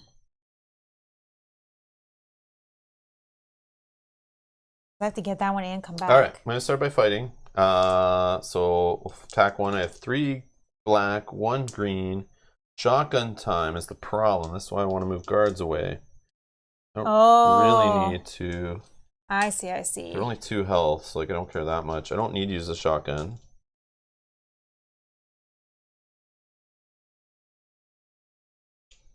Okay, I haven't used a reroll. Yeah, alright, let's just attack with... Not the shotgun. Yeah, not the shotgun. Alright, got 4 successes. I also get to heal stress for each star I got. Okay, so 1 is dead. Alright, I'll do my second action to attack the other one. Okay. Yep, I'll spend a stress. You have a free reroll if you want to do that first. Free reroll. Free reroll on this one. Okay, wasn't meant to be. Stress. What the heck, man? I don't know. There you go. There you go. Okay, that was expensive. But at least you can heal it if you put the card on the bottom. So that kills it, right? I'm not done. Oh. Yeah, let's spend another stress. Try to roll this one. Oh, there you go. Okay. So definitely kill it. I heal 1, 2 stress. Off of the stars, right? Heal 1 stress for each star, you count a success. Okay. Yeah, so good. Alright. Now we're going to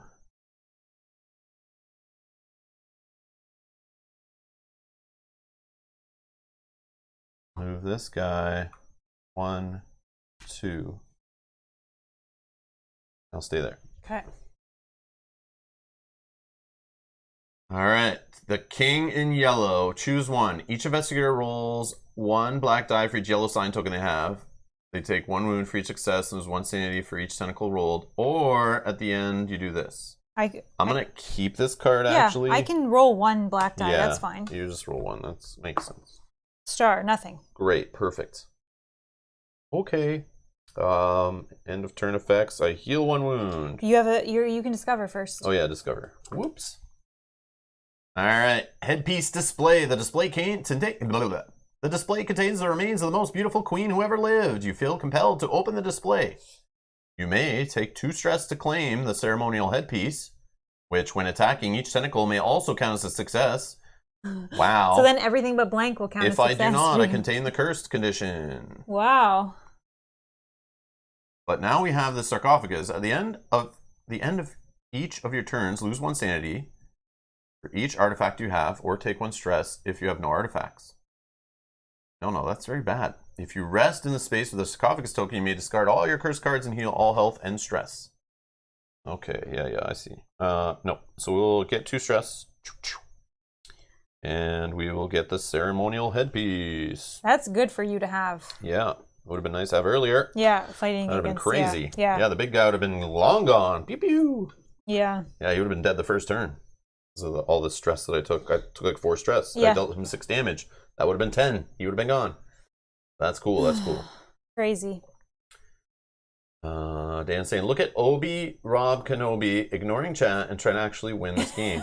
Oh, I'm reading chat a little bit, but then I see you guys discussing stuff between yourselves. But yeah, trying to focus a little bit because it's this one. Like I said, this one's gonna be messy. Like I said at the beginning, and Mel even said she thinks we'll probably lose our first try. So I'm taking it serious, trying our best to not die, work together, and hopefully. But now that we've played through part of it, I'm feeling more confident than when we were just looking at this originally. Yeah, yeah. Right? But still. I didn't even realize these gave us benefits. So. Okay. End of turn. I think you did the heal already. And then all good. There's not 3 things here, so we're good. Okay. So then I will go first. Yeah, I'm definitely using, Drew, have an ability, read the omens, which I'm using to look at the top mythos card and I can choose to put it on the bottom. And when I do, I heal stress. So yes, I've been using that to like manipulate a bit, but it's still random. Like I could just put at the bottom something that has a symbol, but may draw another one. Yeah. But it has slowed it down for sure. I do want to get this ability up where I can draw 2, choose one, and put the other one on the bottom. That's what I think my next upgrade is. Okay. Right. What's your plan here? What are you doing? I'm just trying to think. So I'm thinking you get in about. there and grab this? Yeah. I can move 1, 2. I'll sneak past this guy and bring a cultist in. Miyaki, yeah. Yeah. Then I can pick up. Attacking, you may deal 1 additional wound to your target if there are no other enemies in. Oh. Yeah, but that's fine. Okay, but still. That's fine. I will pick up, because maybe this is good. So I'll pick up this artifact. I still have 1 more action. Maybe it helps you attacking. Heal 2 stress at the end of your turn. Okay, that's helpful in attacking, because that's like 2 rerolls a turn. Yeah. Okay. That's really good. So now I could.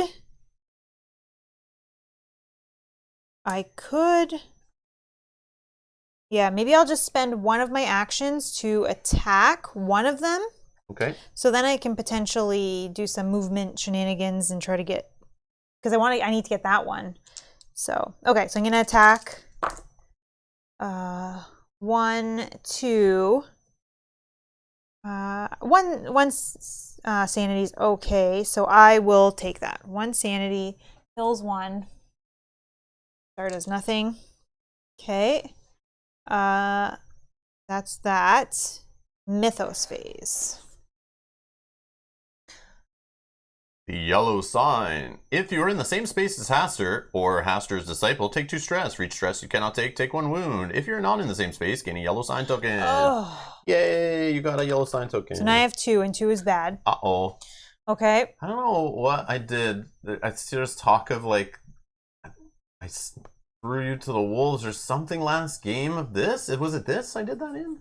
We played this on. Like Mel died early. I remember that, but was that my fault? No. That wasn't his fault at all. No, it was. Because I wasn't in the same space as her the whole game. Like, is that what? That's not what you're supposed to do in this game. No. I hope that's not the understanding. I died because of a Mythos card that said I had to do something, and I think it was. Oh no, I died because of this guy. Remember when he?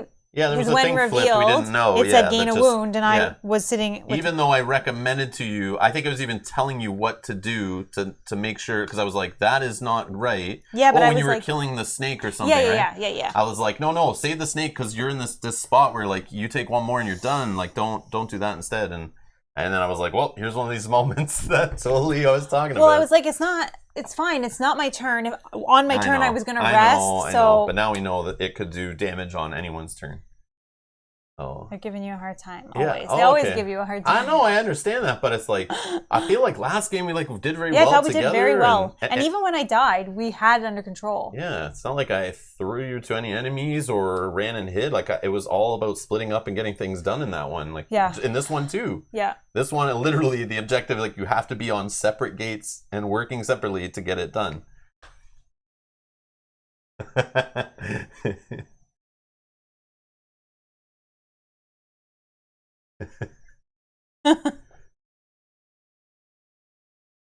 was even telling you what to do.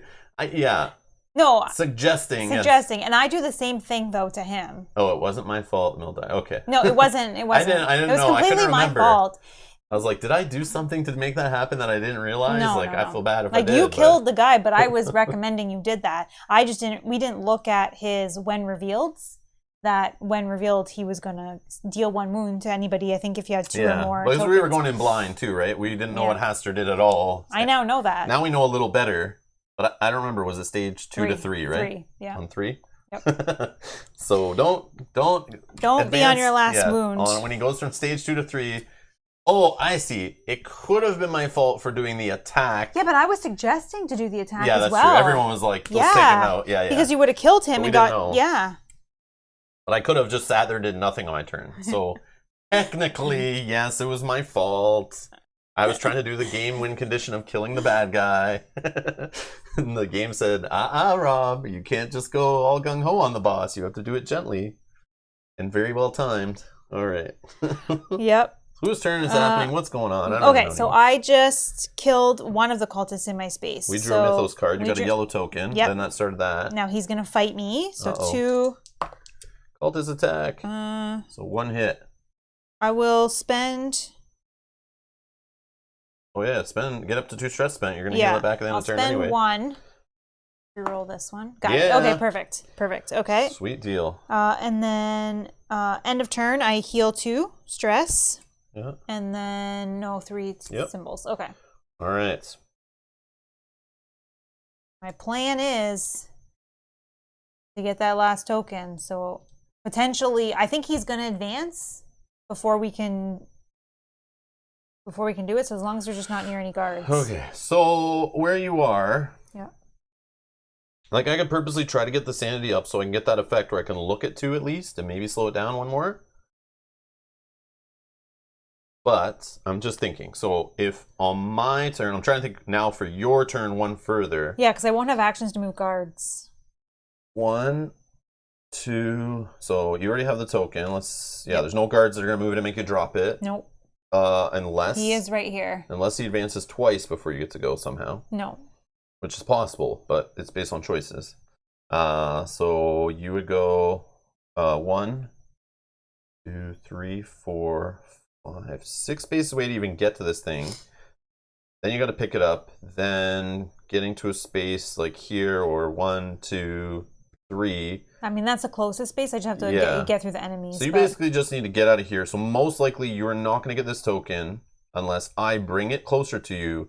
But it is even possible if I went along. Let's say I was here. 1, 2, 3, 4, 5. Do you move? 4. No, 4. Yeah, the 5 move is right here. I could go here with that token. I could pick this up, move in here, drag these jerks with me, and then I stay here. Then on your turn, you move. You're bringing guys with you. No, I can. Well, one of them. You can ignore this guy. Hopefully, he's not in your space. That weird kind of things happen. I don't know. Like another guy might spawn here. That's the other thing you don't know. So the theory is you could possibly move down to where I am if I'm here. 1, 2, 3, 4. We trade, but then again, this guard needs to go away because that'll ruin this whole plan. I don't think so. I could pick this up, pick the token up, which I should have just had in the first place. I should have never left it on the ground. I pick it up, I move, bring them with me, and then I move the guard away, and I have 2 cultists pounding on me, which is fine. I heal 1 at the end of the turn. They only roll green dice. I could take stress. I have rerolls. I do have a suggestion as well. Yeah, go ahead. Is leave that token on the board and start making your way towards the red gate, killing things as you go. Yep. Because then you make the path clear to this yellow gate, and I'll pick this up and go to this gate, and hopefully by then you're on the red gate. Right? Because if you move... So this guard, if I get in this space, he is 2 away from that space.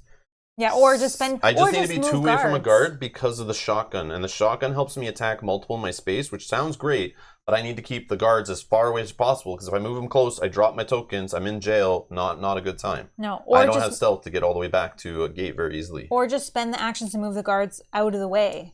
So, and I'll try to sneak past Alright, here's what I do. I'm going to move 1, 2, 3. Okay. Yep. Party. There's a party up in this room here. We're gonna hide up here in this section of the room, the back corner. Okay. Right near the red spawn gate in this big room. Okay. I bring all these cultists. I say, guys, come with me. I want you to come to this room. We're just gonna talk here for a minute, and You're doing some sort of ritual, but you're not involved in it. Yep. I say wait here for a sec, and then the shotgun before attacking you may gain 2 extra dice, target any number of enemies in the target space, split the wounds as you like. If you do, after the attack, move the nearest guard 2 spaces towards you. That's not smart to do when... Then just don't use the shotgun. Then what? I'm leaving 3 enemies, possibly 4 in my space? You have 2 attacks. You'll likely kill them. Tentacles hit and stars hit. But then 2 enemies in my space? I didn't need to move all the way there. Yeah, but you're still staying farther away from the guard. But is there a chance still that you can go... 1, 2, 3, 4. You're there. Yeah. 1, 2, pick up. You're there. You're stuck. Yeah. So you can't even line it up. Not this turn. All right. I'll just don't use a shotgun. Fire 2 times. Yeah, that's okay. It's always based on me using a shotgun, but. And then I would kill the disciple first. Yeah, we're definitely going with the disciple first. Okay. She hits the hardest. So I get 1 green because of my stress meter. And that is that. And I want to hit my stress level this turn if possible, so I can manipulate this maybe. All right. So what does he need? 2? 2, yeah. And I got 1, 2, 3, 4, 5, 6, and a sanity. And Overkill. And you get to And heal stress, right? Yep. Okay, if you want to pass me the disciple. Get him out of here. Okay. Okay. All right. Then another action, fighting a cultist. Yeah. I mean, that's actually a good roll. No, but yeah, I guess I can wait on the stress. Yeah. Yeah, You'll be back. Get rid of one. Yeah, and you'll heal your stress. All right.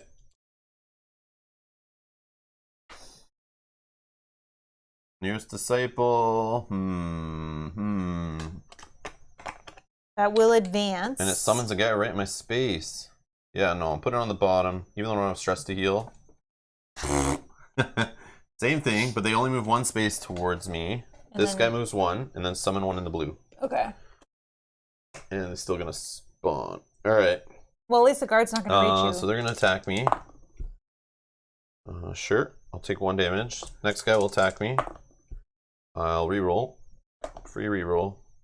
There you go. That's not bad at all. Okay. End of turn. I heal 1. Summon time. Okay. Or sorry, no, move. Advance him. Okay, so Advance you time. gain a yellow token. We have to summon a Hastur disciple at the nearest gate. Oh, it does go in your space. And then 1 of these at each other. Oh man. Okay, and then this one. That. So now each guard moves 1 space towards the nearest investigator. So this one comes in here. This one's if you move those ones. Then all investigators carrying any artifacts with at least 1 guard in their space. None. Okay. Okay. I'm not in the space. Oh, sorry. Yeah. I see. Yep, we're good. Nice. Oh, and I got to advance this though. Sorry. That one in here now has to be dealt with. I'm going to run right past him. You do this one. Ignore this. Yeah, I'm going to... Let's just get that token out of there, and yeah, you can get closer to this one and focus on that one. I'll stay up here and just focus on this, and we'll kill some time. Okay. I'm going to move for my first action, and I can move 4 spaces because of my swiftness, and I can stealth past 1. So we're going to move 1 here. I'm going to stealth past this guy. 2. Sorry. 1, 2, 3, 4. Do something else. Now I can move again, and I can stealth past 1. Let's take... You need to get that stealth ability like leveled up. 1, 2. 1 more action. Do I try to kill 1 before I even pick that up? Because I'm already close enough. Yeah, I'm going to try to kill 1. So let's roll 3 black die. I don't get the savage bonus, but that's okay. Oh, there we go. Got him. 1 is dead. There's 1 less hit that's going to come at me, so that's good. Okay. That's that. Yeah, Yogi Bear, the shotgun makes noise. Yes, and it brings moves the nearest guard 2 spaces towards me.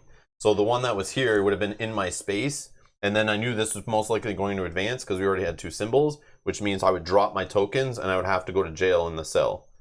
So I wouldn't be very far from this space. So, but now you're in that space, and if I can just get into this space and deal with what's coming, but now we're so far from him advancing, it's gonna, unless we see the card that lets us choose to have him advance. Yeah. We want to do that actually. Not yet though, but let's draw 1 now, and let's see what happens. Whoa. Oh. I heard something. Move all guards and cultists 1 space towards you. Oh, okay. Oh, this is you. This is me. Yeah. So this is a cultist. Those cultists will move to here, and then I'll move the guards. Guard, guard, guard, guard. I need to move this. All that work. I mean, moving those guards look away. Look at this. This is now better for you. I know it is. Yeah. So now you only have 1 guy, and maybe you can move some guards for me. 1, 2, yeah. Okay, so now they're going to attack me. I'm not in a safe space. First cultist. It's going to hit me for 2. I don't think there's a way to drop the artifacts, Matt. Unless you die. It just says if an investigator dies, drop the artifacts in their space. Yeah, there's no action for me just to drop artifacts. I wish, because I would have literally, I already thought at the beginning of the game was just go to these spaces and we just drop them and leave them. Yeah, no. And then go fight and run around and stuff. So that way we'll never drop them or get in trouble. But no, the only way to drop them is getting arrested or dying. Or you can trade them to another player. But I think they do that on purpose. So you can't just drop them on the ground and run away. Yeah, of course. Makes it more difficult. I am going to spend 1 stress to re-roll this one. Yeah, maybe you'll heal 2 stress. Yeah. I'll take 2. Oh.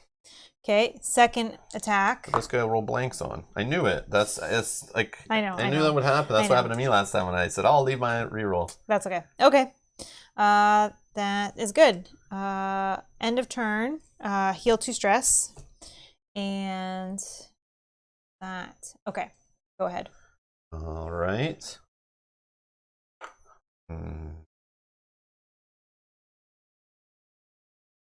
Sorry, Doug is saying, hey, Rob, Mel, hope you guys are doing well. Just ordered Hostage Negotiator bundle. Watch Rob's playthrough of the game, and the rest is history. LOL. That's awesome. That's such a good game. So much fun with that, Doug. That was so fun. Like, you got the whole career thing, like that whole bundle. That's awesome. That's awesome. Yeah, that's like the pinnacle of that game. Like, I thought it was a pretty cool little solo game at first, but that career and all the expansions, like the way they wrap that up into one big thing, is genius. Like I think it's great. I love that career stuff. It's fun. That was fun playthrough to watch too. Oh man, yeah. That was fun to play. We were in it. Yeah, I really like that game. Yeah. But again, you don't have to buy that bundle for anyone watching for Hostage Negotiator. Just go get the base little starter set, try it out. If you end up buying the bundle later that comes with the starter set, the first little box, the first Hastur Negotiator game, just give that little game away that you bought originally to somebody else to show them the game, like as a portable version or something, you know? It's only $20-ish to try it. That's why I gave that game a chance, was just because. And I foo-fooed at Hastur Negotiator when I first saw that game at Gen Con. I was like, oh, too much randomness, too much luck. Because at the surface level, that's what I thought of it. And that's what a lot of people thought of it. So I passed on it and then walked away. And I was like, solo only? I want to play games with my friends and with Mel and stuff. And with my daughter, this one's not going to work. But now, a different point in my life, it's like, I'll try it for $20. And man, yeah, I'm glad I did. And again, I tried the game like 4 years later. Still was an amazing game. Shocker! It doesn't have to be the latest, hottest stuff. There's still great games out there that have been out for years that you've never played, which I love. Boom. And you got the playmat too. Nice. I didn't ask for the playmat. That just came along with everything. It looked awesome. I loved it, but I was surprised when that came in the box. That was pretty cool. So I don't know. These guards, my original turn was going to be spent moving guards, which still could be. Yeah. I mean, at least that'll allow my shotgun. They're not gonna make me drop anything right now. So technically, it's not terrible.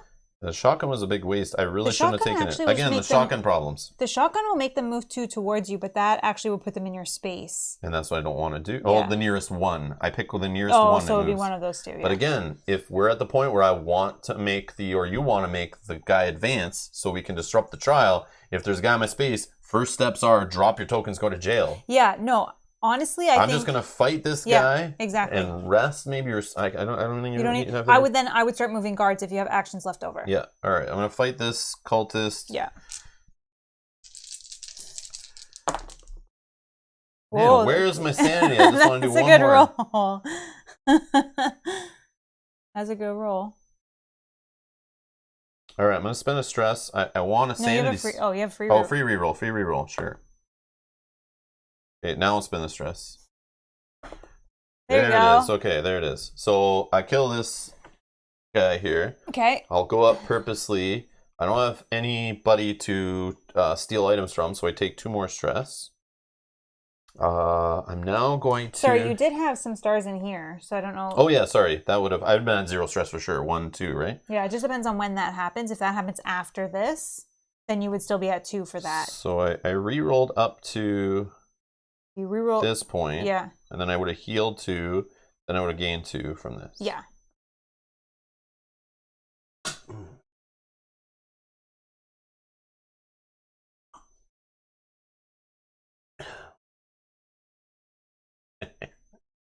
Alright. And then you get an ability. Yeah, that's the problem. So I think I'm going to do the draw 2 Mythos cards one. So instead I'll draw 2 cards of the deck, choose one, and I still get to heal the 2 stress. Okay. As long as I do the ability.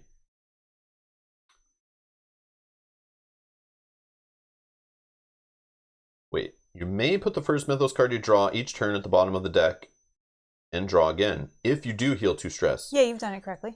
That's fine. But now instead, which means you forget this first ability, replaces it. This says, draw 2 Mythos cards, comma, choose one to play, and put the other underneath the deck, period. Oh. Heal 2 stress. So I'm always healing 2 stress. Yes. Because you're not Yes. cycling. So this one doesn't, if you do heal 2 stress, I don't have to do it. But I guess it would happen. Well, you would just be drawing, you would anyway. draw 2 and pick one. Yeah, so it's going to happen anyway. So Yeah. it makes sense. Okay. Yeah. Yeah, so I'll do that one. Alright. Okay, so let's do guard up to 2 spaces. 1, 2. And the next one. Yeah, I'm not close enough for That's this okay. one. That's okay. Alright, so we're going to draw 2 Mythos cards.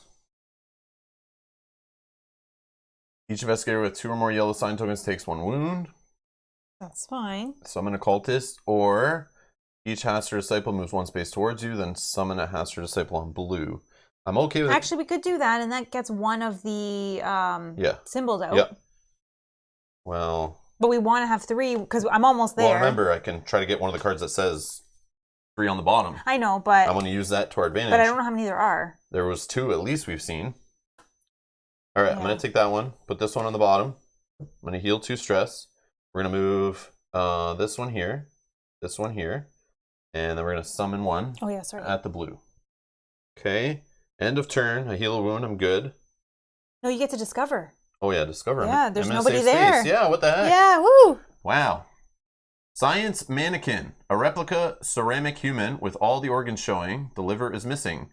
You may claim the human model. If you would be arrested, you may discard this card instead. Oh, that's cool. That's like a backup insurance. They confuse it as a person? Like, is that what's happening? If you have reached 2 or more insanity thresholds, you may claim Sam instead. While you have him, gain 1 level in brawling. Yes, please. I don't remember what brawling did. I get an extra green die fighting a guy in my space. So if I take this... Oh, yeah, they're the tokens. Yep, if you get one of these tokens. I think I'm going to take that also for the extra health. Although the arrested safety thing might be the best way to do it. Yeah, but I don't think I think you're fine right now. Well, there's not even guards near you. So if I take the brawling one, I gain a green die when attacking a target in your space. It might be overkill. No, I think that's good because we're still going to have to kill the boss later. But this is what's key. This is what's key right here. All right, so I have reached 2 sanity levels. In fact, I've reached 3. Will I be around for the boss fight? We'll see. All right, so I get this little ability. Okay. Going to turn, no stress, whatever. Or wound healing. We check this, we're good. Go ahead. Okay.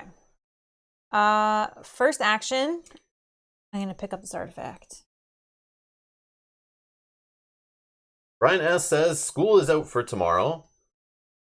Yeah, yesterday was our snow day here. Yeah, our daughter's school was closed. Yep. Should I play Too Many Bones or Jaws of the Lion? No haters, please. Where are you in Jaws of the Lion? And are you playing solo in both of these? I mean, both of them sound like a great day to me. Yeah. I don't know. If you're just starting Jaws of the Lion, then it's like you could save it. But if you're like in the middle of it, man, I don't know. I'd want to finish that game. I just want to play the next one. But yeah, that's a tough one. Yeah, you can't go wrong there. Flip a coin. Scenario 11 and yes. Scenario. Also the lion.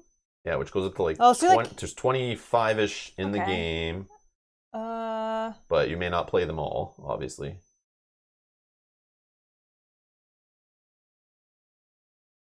Here's the thing. Here's why I would say Jaws of the Lion.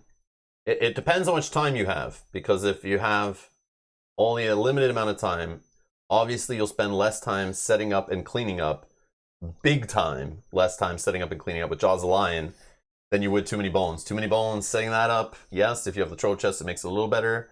But man, set up and tear down of a Chip Theory game is like, yeah, it gets pretty crazy. Well, this is not Gloomhaven crazy, I don't think, but yeah, so maybe if you're, you know, setup time, I don't know.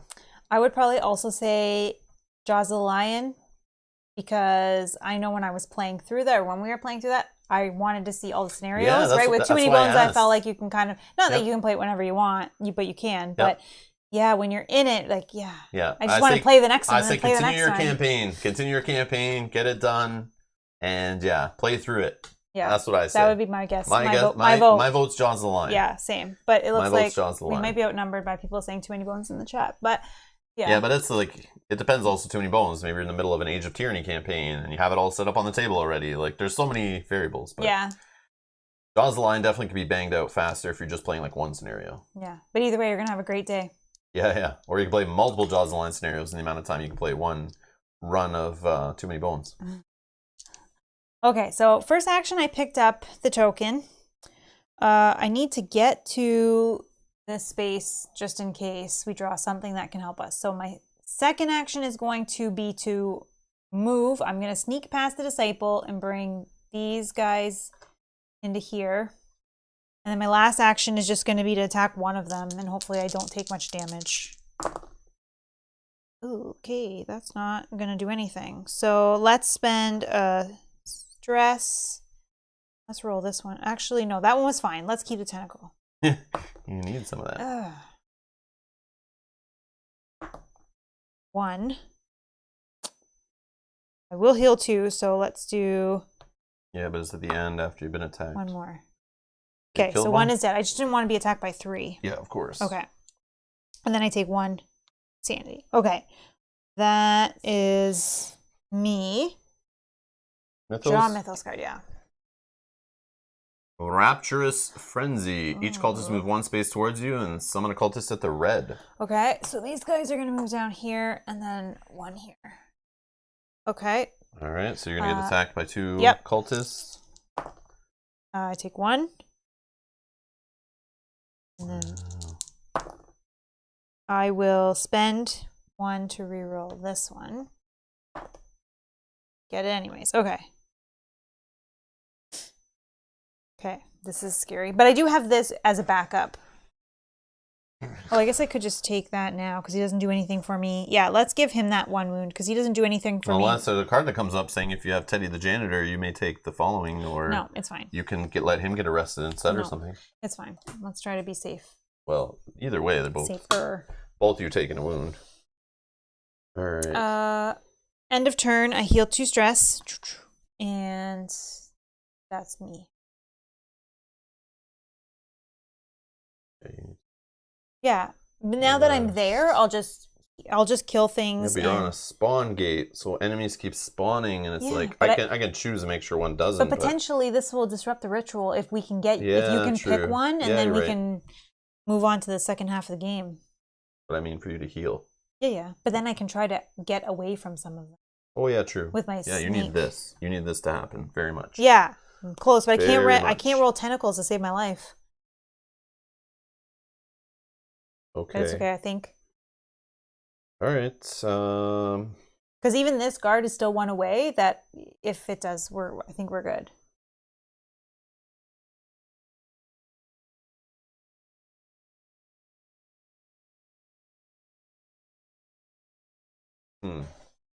So. Also, potentially, you could pull something that pulls those cultists out of my space. Yeah, I was debating moving here, firing the shotgun on purpose to move this guy into here. No, it's fine. I think you just take care of the guy. Don't. Yeah, no. But then you're gonna listen. I move here, fire shotgun, moves this guy far away from you, because he's the nearest one, so he moves 2 spaces towards me, and then I just move back, and I'm in the space. Right? That's my 3 actions. Yeah, but with all those. Who knows if they'd all be with me or not? Because. Or I could do the same thing here, because this guy is still the closest. I can move him here, but then I don't want him to be 1 away from this. I prefer him. No, he's 2 away, so he's not going to move Worst case, he's going to move into here. Well, yeah, things can happen though. So I'm just trying to like avoid a card coming up and moving them twice or something. Because they move from this and they move from this, we've seen. So it could happen. That's why I'm trying to make it so they're like 2 away. Yeah. Yeah, I think you needed to use your ability. That's why they let you do the ability up to 2 away to move them. Because they can move 2 in a turn. So if that guy gets in your space... Well, if he gets in my space, in worst case, I drop the tokens and I can go to jail and run back. Because if I move into this space, I bring 4 enemies. I roll shotgun is 2, brawling is 3, sanity is 4. I'm rolling 7 dice, and I can choose where the hits go, and I can re-roll and heal stress for each star. It's up to you, really. In one shot, I hope I could take out 2 or 3 of them, and then just bring a couple back. That's fine. Maybe I get lucky and I kill all of them. But then, like you said, then this one moves how many? Just to my space. To your space. So then he's 2 away from you versus 2 away from me. There's no difference. Yeah, that's true. Except all those enemies in the center aren't there. That's the only difference. Ouch. Let me do this then. Let me go move here. And then 1, 2. I'm going to move this guy. 1, 2. And then I move back. Okay, that Done. works too. All right, what do we want to happen? Oh, jeepers. We can do the ritual, right? Yeah. Oh, but Shoggoth. But that's okay. Moves 2 spaces towards you. Okay. Any guards in space, he's not on the board, but then he'll spawn in your space. That's okay, because I'll choose him as my stealth away. He's not going to attack me right now. Yeah, okay. Yeah, that's fine. So this... Let's do it while we're both there. And this is going to the bottom. This is slamming here. Big boy. Big boy.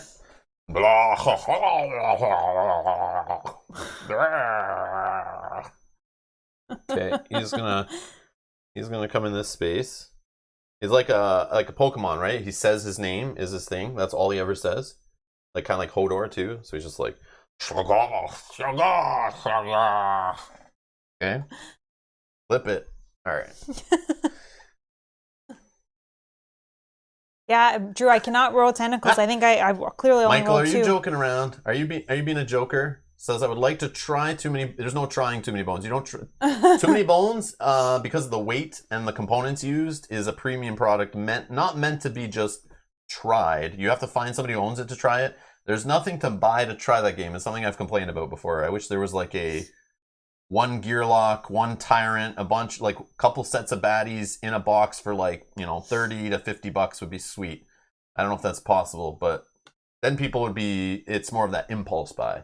But too many bones is something you have to do. Research, and then once you feel if you're willing to spend that much money on a game, you go for it. But yeah, but it's a lot. It is still just a board game, but because it's all neoprene, no cardboard.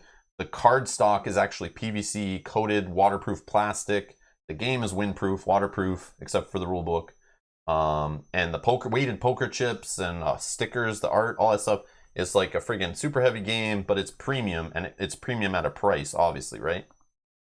So you gotta know, like, Too Many Bones is not something just anyone should be like, yeah, I think I might like it. I'm just gonna buy it and try it, because it's like mainly direct from the publisher, and you gotta pay shipping usually on that too. So it's not a cheap game to ship. It's not a cheap game to make. So yeah, you gotta know you like that game before you spend the money. Which is why I wish there were conventions still in public that you could go to, because that's how we tried it, was actually playing a demo of it. I didn't want to spend any money on it. I didn't want to get it until we actually played it and tried it. Videos didn't sell me on it, to be honest. And that's why I'm trying to use the power of my channel to show that game off, that what it is, so you can make an informed decision. But like, we weren't even into it until we like actually got it demoed to us by Chip Theory at Gen Con and got to play it. That's when I was like, all right, we're in. What are we buying? What are we doing? And they were super cool and we're like, no. You could take this, and this. It's all good. Play it on your channel. Here you go. But like, we were ready to buy. We were ready to spend a couple $100 and like try to get a bundle at the convention. But that's like the best way to buy that stuff, is go to a convention. But again, you can't right now. Yeah. So yeah, so that's what I recommend. So it's like, it's a hard game to just try. You got to really do your research, read through the rules, watch some playthroughs. read some reviews, watch some reviews, whatever you got to do to like make sure you really like the game. If you don't, you probably can sell it to somebody, but yeah, it's not for everybody. No game is. But yeah, you got to do your research or go demo it. Go find somebody who owns it and go play with them if it's COVID safe to do so, obviously. But Dan says, speaking of the power of this channel, yeah, and maybe that wasn't the correct use of words, but he says, when are we hitting 11K? I have been knocking on doors like you told me. No. Probably. I just really wanted to hit 10K and we did. Now I'm okay. We don't need more K. We had enough K. Well, every K is good. We just needed 10Ks. And we have 10Ks. Dan, it will probably be sooner than you think. It's very, very close. Oh, Michael says, watch your playthroughs. I like the game. Damn it. I'm sorry, Michael. I'm sorry you've seen the game and now you want to buy it. But yeah. Yeah, the best way to get it, a lot of people told me, and people in our chat have talked about on the playthroughs, is wait till the next Kickstarter Chip Theory does. They usually put their back catalog available in that Kickstarter. That usually can pay like $5 to get into the pledge manager. And then you can buy stuff in bulk, and there's usually bundle deals and shipping bundle deals. So the best place right now, other than a convention, which is no conventions, is wait till Chip Theory's next Kickstarter in the spring, I'm assuming. And then you can go in there and then buy the game at a cheaper price. But again, you might not want to buy the whole series or bundles and stuff. You may just want to take the core set at first and try that. But yeah, find somebody who owns it if you can and meet up with them and play it with them. That's the best way, I would say. Go in the groups on Facebook, go in the Reddits and whatever, and say, I live in this area. If it's safe to do so. Obviously, don't do it if you're under pandemic lockdowns and stuff, but try to set up something with somebody where, I don't know. Yeah, maybe your local game store has. Or maybe Tabletop Simulator. There's got to be somebody who put a good thing to Tabletop Simulator if you're into that, where you can play. Somebody can play with you online, maybe, and you can like try it out that way. But again, the beauty of the Chip Theory products is like holding them in your hand and playing with it. Yeah, definitely. Yeah, Tabletop Simulators doesn't do Chip Theory games justice, that's for sure. Yeah, clicking a button to roll dice versus rolling like a handful of dice, that just feels so good. Clinking the chips. Yeah. Oh my god, it's addictive. Yeah. Anyways. When is the next 12-hour stream? We don't have anything to celebrate right now, do we? I don't know. Just celebrate. We can just have a 12-hour stream. We can just celebrate it's a Saturday or something. Yeah, Yay, Saturday. We're playing 12 hours. We can't do one every K though. No. But I'm going to play Too Many Bones again soon on the channel. It's definitely coming back. I got to play it. Mm-hmm. I've been already thinking about it. I was thinking of doing it this week, but maybe next week. But yeah, I do want to play more of it on the channel. There's still more content I want to play with. Oh, show. All right. I don't know what was happening, but this guy got spawned here. Yep, that was you were... So now we gotta... Nope, you gotta fight. Oh, this guy fights me? Yep. Oh, lucky. Yeah, but I even heal a wound, like, I'm okay. I know. Alright, so he misses. Great. So yes, now we do this. Well, or end of turn. I don't need to heal a wound. 3 rerolls. Hope we don't lose these. Alright, so now... advancing.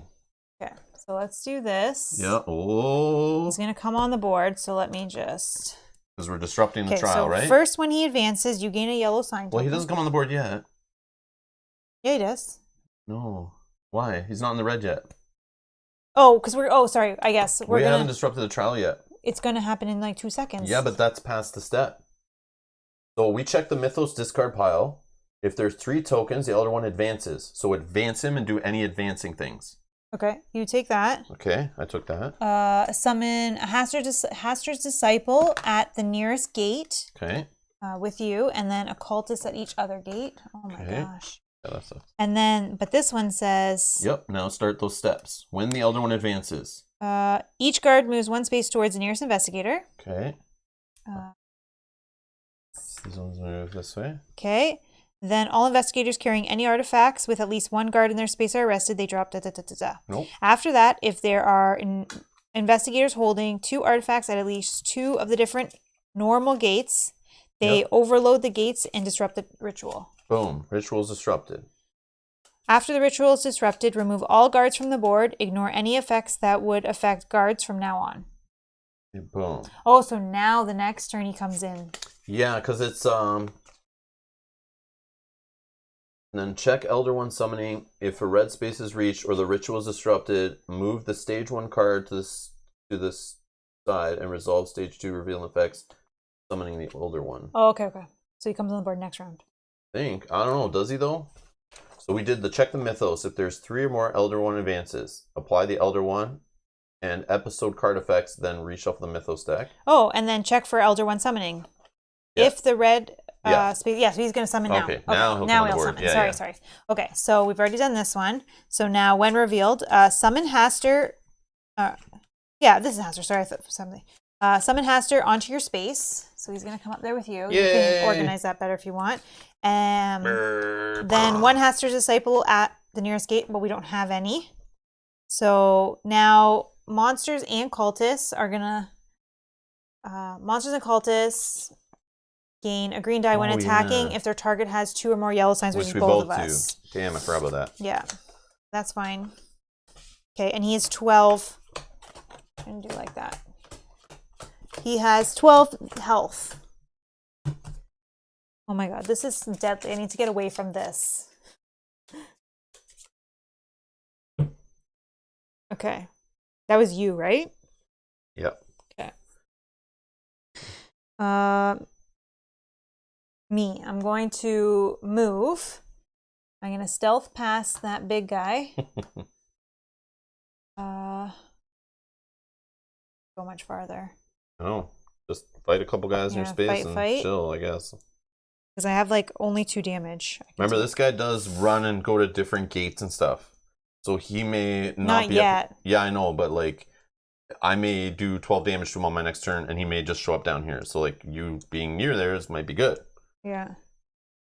Yeah, I say you just try to get your sanity up. I can't even rest. So okay, so we're just gonna try to. Trouble. I just gotta. Hopefully, I can in 2 turns kill 2 of them, so only 1 is attacking, and then just kind of go from there and try to get somewhere safe. So trying to kill 1. Yeah, because they're rolling 3 green dice now. Perfect. That's perfect. Try. This is activation 3 or whatever. I need another hit, but I would like that tentacle. So let's keep these 2 using a stress.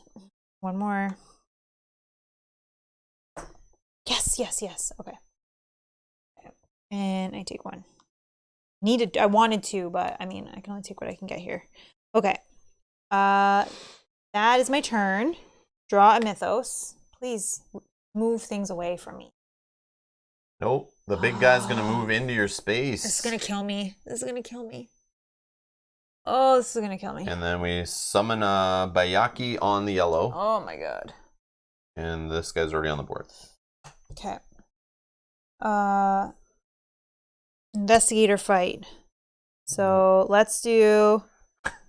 Remember, they each get an extra green die. Why not? Let's do cultist first. Yeah. Oh my god. It's me for 2. That will kill me. I'm dead. I can't do anything. Yeah, see, the key... Yeah, but I... No, I know. You tried re-rolling, you spent your stress, there's nothing you really do. But, like, I think, yeah. You had this. I could sneak 3 times and I can get out of... I know, that's why I kept saying this is key to you succeeding, for sure. Oh, that's too bad. I know. What the heck that is. Okay, well, I'm dead. Again. Sorry about that. I could not roll tentacles to save my life. I know. Oh, yeah.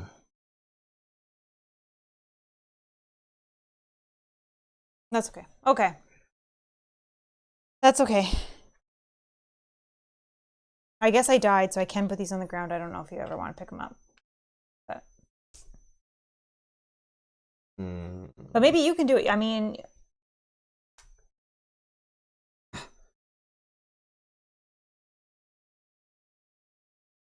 Okay, my Yeah, turn. there's nothing I could do about that. That's Yeah, no, I'm trying to terrible. think, like, I'm like going through my turns thinking, like, is there some way I could have came down and fought, but then we wouldn't have disrupted the ritual. No. And then that guy would still have come on the board next time, and we would not have been ready Yeah, it was for a him. bad pull, this guy. Yeah, Well, I no. mean, I still had, this is the guy that killed me, so maybe not. I don't know. Yeah, true. I don't know. Okay, Yeah. so shotgun time. I don't care about guards anymore. Nope. Well, let's get noisy. Yeah. So 2 for the shotgun, 1 for brawling, 1 for my stress meter. I'll just play the monsters. And 3 black. And I count tentacles as successes, stars as successes. I can heal stress on my stars. You know what is also funny? What? That I died right after he came on the board, so it didn't end the game. Because if I had died right before he came on, it would have been over. Yep, so you still have, board. you still have a chance here.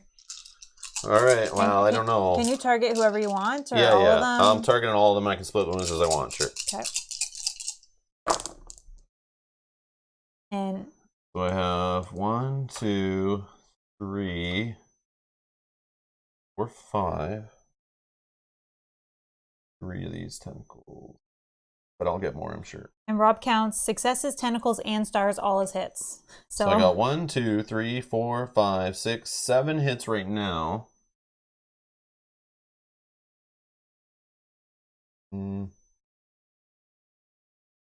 Let's spend a stress.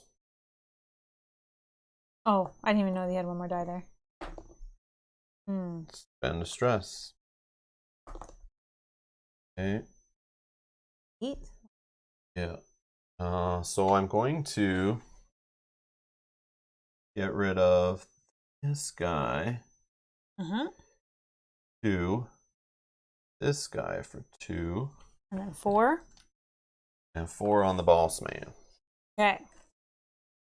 Right. Again. Oh, I forgot to heal the stress for the stars. Oh, yep. Wait, you had 1. 1 star? Okay, 1 star. Okay.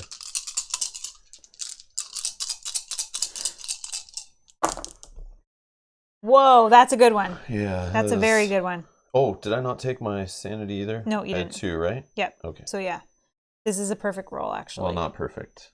Well, perfect would be tentacle and a hit on oh, there. I guess, but I think it's star enough. And a hit, star and a hit, I think star it's and a enough hit. though to take him out. You don't need the extra. Yeah, I know. It's not perfect, but it's good. Well, right. I mean, sorry, yeah. So I definitely heal the stress off the star. Yep. I'll hit the tentacle business. I hit him for whatever first. 1, Actually, 2, 3, 4, 5, 6, 7, 8, 9, 10. Yeah, more than enough. He's dead. So Or we'll his deal with first him level first. is dead. Okay, so now move Hastur to the red gate. Oh, convenient. Sick. Yes. Okay. Each investigator with 2 or more yellow sign tokens takes 1 wound. Well, yeah, sure, no problem. And then at the end of each turn, you're going to take a yellow sign token. Bring it. Are you sure we're on that level already? Yeah. 1, 2, 3. Oh, wow.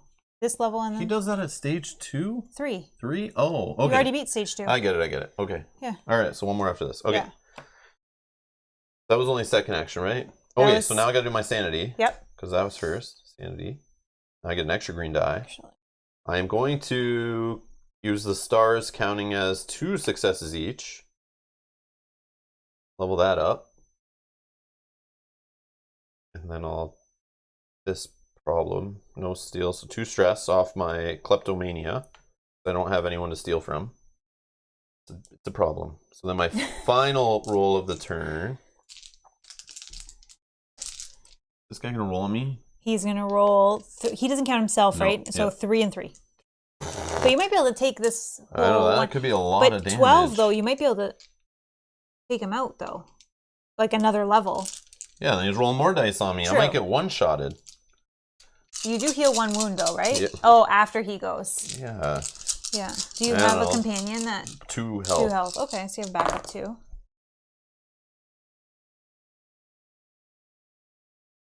Oh, I think you're 1 too green, shy. 2, 3. Make sure I rolled 1, 2, 3, 4, I think you're 5. Yeah. 1, 2, 3, 4, 5, 6, 7, 8, 9, 10. 2 away.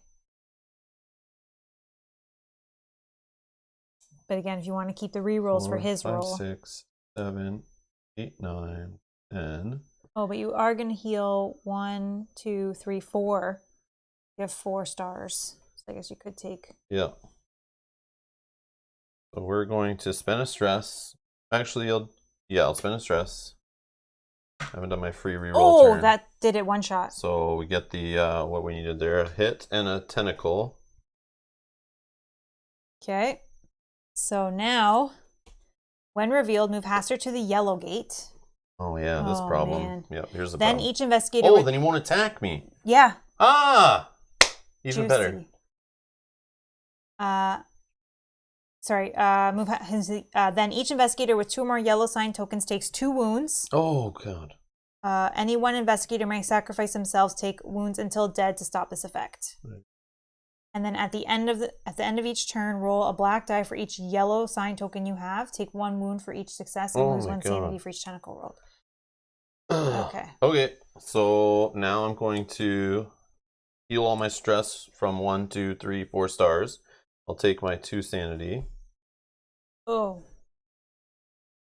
Then Oh, how do we get you down there with all these enemies in the way? Oh, I can bring them all and just run in. I got 1, 2, 3, 4 move. Yeah. and you have to move again and then one shot? Yeah, that's fine. I mean, at this point, we're just like playing for the win, so.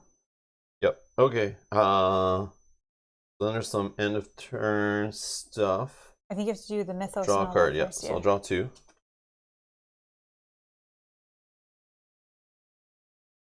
If you're in the same space as a Hastur or Hastur Disciple, take 2 stress. Nope. Otherwise, gain a token. Or choose 1. Each of us here rolls 1. No. Or we can advance the thing. Advancing the thing does... you'll gain a token. Yeah, so I'll just do the other one and take a token. Okay. Oh, that's scary. Maybe see some of these tokens will come up blank and you'll be fine. Okay. That's that. You free. Oh, maybe you'll find something that'll give you health. Okay. Excalibur, a display of King Arthur's sword, very sharp. You may take 1 wound. Oh, I don't want to take a wound, so... Oh, but you don't have to because you ignore the guard stuff. You may take 1 wound and move to the nearest guard 2 spaces towards you to claim the replica... Well, I ignore the guard part, but I'd still have to take a wound. Which I don't want to do. Then replica sword, you gain a green when attacking a target in your space. If you have the brawling or toughness skill, gain 2. Man, that would be so good. It might be what I need though, but like I don't want to take a wound because I'm literally 1, 2, 3, 4 from death, and this guy's about to make me roll some dice here. But you could heal at the start of your turn, but then you won't make it in. Well, I'm not done all the end of turn No, effects. I know. If you make it. Do I risk it? Let me think here. Oh, I do heal 1 wound at the end of my turn too. So that would just cancel that out, which is that. Yeah, I'm gonna risk it. I think. Hold on. What was the end of turn thing again? You said I need to. So you're gonna take roll 1 black for each yellow, and you're gonna get a yellow sign token, and then you'll roll a black. So I'll roll 4 dice. Yep, and you'll have to take a wound for each success and lose 1 sanity for each tentacle. I'm okay with the sanity. Are you though? We're getting close. Yeah, to... like I hit a threshold. I need that extra green die. Why not? Oh yeah, you only gonna have like 2 Why turns, not get probably. some more dice? Yeah. It's That next is true. turn or nothing. So 4 black dice. If I take a wound now, that end of turn effect is going to happen in a minute. That's an Elder 1 end of turn effect. So that is after my I heal a damage effect. Yes. This is a risk. So I could take a wound to be able to roll 2 extra green dice, which like that 1 shot potential. I mean, you is need, I think you need it for the 1 shot. But taking that extra wound could be the death of me based on his end of turn if I can't stress roll myself out of, 4. Yeah. It's hard. You haven't used your free reroll and you have full stress, so it's hard to say. But I need that stress for the next turn to be able to fight this guy. Yeah, to get the. I mean.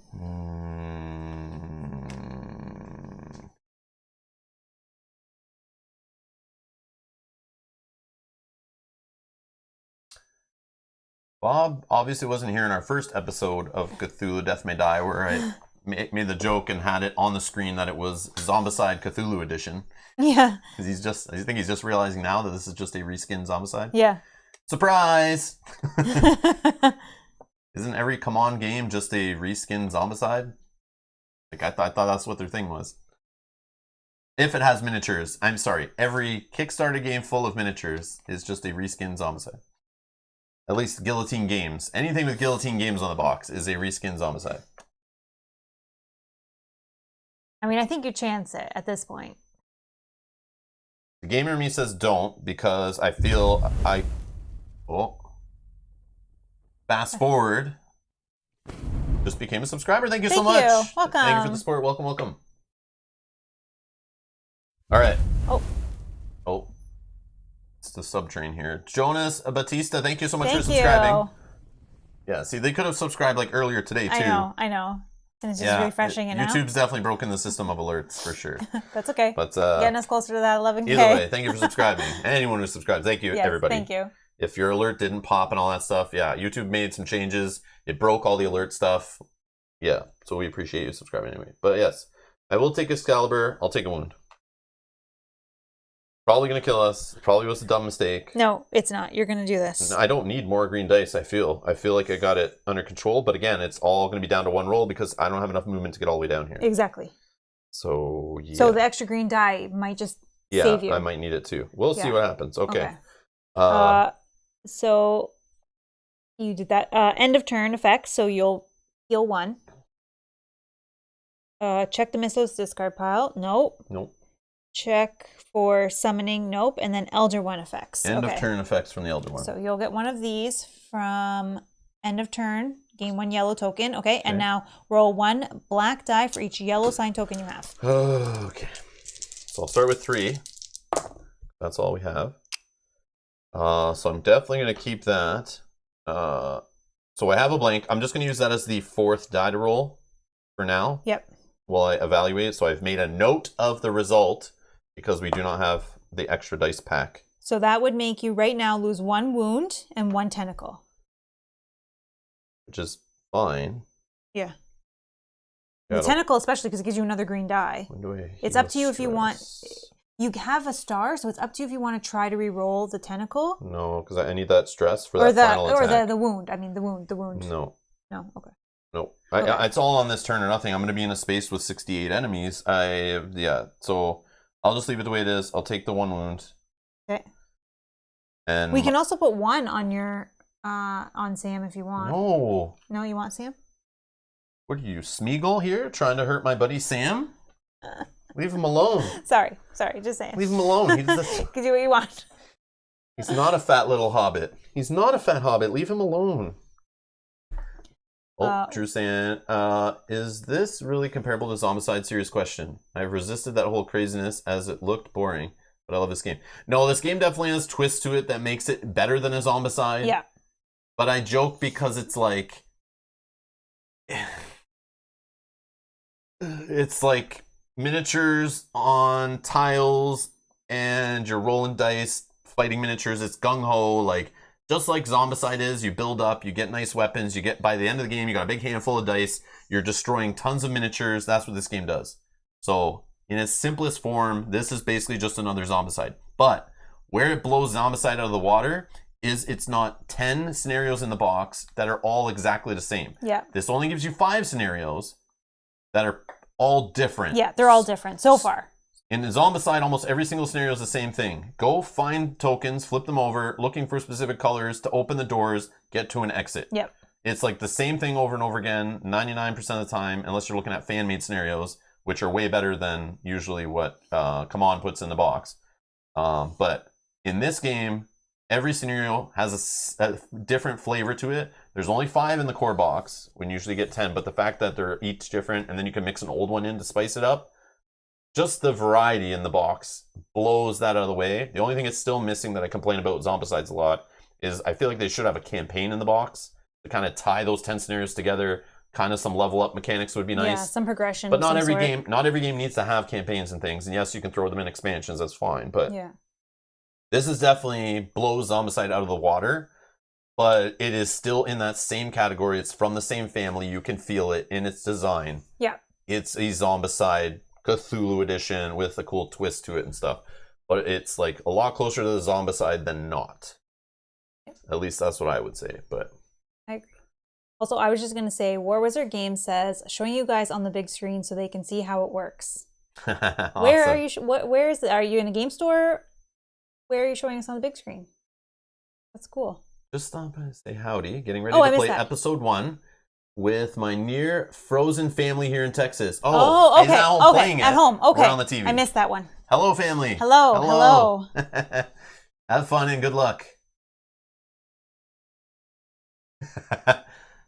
So to Little War Wizard Games' daughter, we talk this much because we have an audience watching. If you guys want to talk and have fun while you play and get really into the theme of it, have fun with it. But yes, you don't need to talk. You can just play through, go through the motions. But there should be some table talk to enjoy the game and add some flavor to it. Get into your character roles, have fun. But no, you do not need to explain to everyone else at the table what you're doing and why you're doing it. Just do it. It's fine. But because we're on YouTube and we're showing people this game who've maybe never seen it before and want to see how it works, and some who know what the game does and want to follow along with what's happening, we have to narrate it. Yeah. So that's fine. So no. But enjoy while you play. You don't need to listen to your dad talk like me for 20 minutes before making a dice roll. He's not going to put you through that, I promise. That's funny.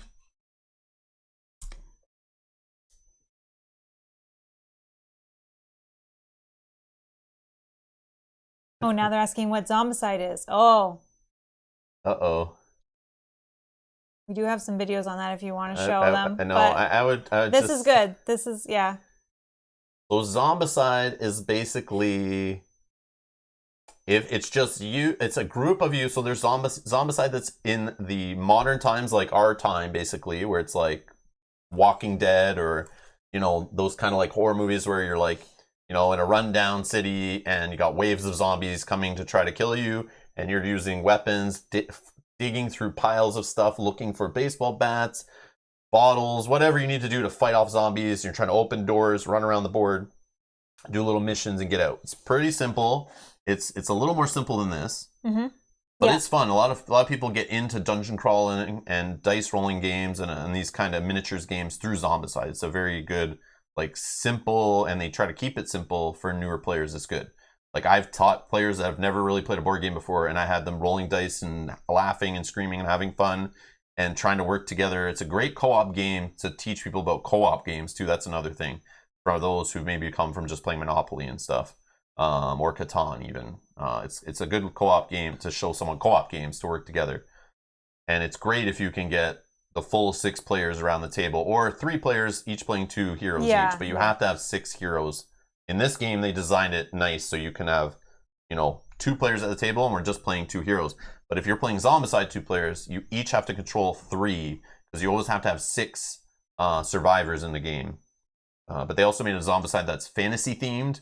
So if you want zombies where, you know, you have knights and swords and magic and sorcerers and necromancers raising the dead, that kind of stuff, they have Zombicide. Black Plague is the one I would recommend. Or if you want to play a Zombicide in space and be, you know, astronauts on a planet or a space station and have crazy alien zombies fighting you, they have a Zombicide Invader. And now they're coming out with Zombicide Wild West theme. So if you want to be in the Wild West and fighting zombies, they have that on Kickstarter now. And they also have Zombicide 2.0, which has an expansion, some refined rules, and comes with a campaign if you buy the expansion. That should be coming out soon, I think. And there's also Zombicide Night of the Living Dead if you want to play with that theme from that movie slapped on a Zombicide game. There's that also. That's one thing that this game doesn't have, is the searching for weapons and kind of building yourself up. I guess that's... What are you talking about? Look at this. The discovery deck. It's the same. This game is the same. I guess the rolling more dice is this. It's just, skinned in a different way. Yep. Yeah. It's a twist. It's a Cthulhu Mythos twist on a, you know, classic dungeon crawler. It's great. Yeah. They did a great job. Are we ready for this epic last turn to see if we can do it? Yeah, I'm trying to stall for time here. Trying to build up the suspense here. Really? 7,000 backers for That Zombicide makes Cowboy sense. already. Yeah. I mean, they do huge Kickstarters. People love the Zombicide series, Yeah. and yeah, that's why they do multiple a year, is to keep that company going. Like, it's just a big injection of cash. That company always makes bank on that one. And then it releases in retail, and people still buy it in retail. So that's why I can't knock it. You can go back it. I'm sure it's fine. You get a bunch of extra stuff, but... Yeah. And we've backed Zombicide games in the past. The only problem is I will never back a Zombicide again because we have too many extra boxes of stretch goal stuff, 4,000 characters, cards, enemies, expansion pack, all this crazy stuff that we'll never play with. It's just there's too many games, not enough time. And I find after playing like half of the scenarios in a base Zombicide, I'm already sick of that Zombicide and want to move on. So all the extra multiple piles of 50 characters unlocked in stretch goals and extra enemy packs and all that stuff, we never even get to that stuff half the time. Yeah. But if you're really into Zombicide and you want to play Zombicide as your only game you're playing all year, man, back it on a Kickstarter, you'll get so much content, you won't even know what to do with it all. Yeah. But you can just go grab Zombicide in retail at a decent price, base box, probably around $100, maybe even less on sale. Or you probably find used Zombicide. People are trying to offload and stuff for sure, way cheaper. Yeah, when they get the newest one. Yeah, absolutely. Yeah. But it's not the craziest mind-blowing game at this point. Like in 2021, the game feels kind of old and dated. I know they've made some twists in the new one, but also if you want Zombicide with a campaign, what's that other game? Massive Darkness is the other one designed by them. It's basically another Zombicide with the fantasy theme and that kind of stuff. So yeah. Oh, hey Dan, nice of you to show up. Just kidding.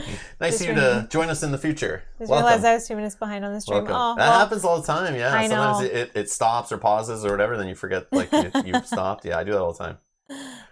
All right.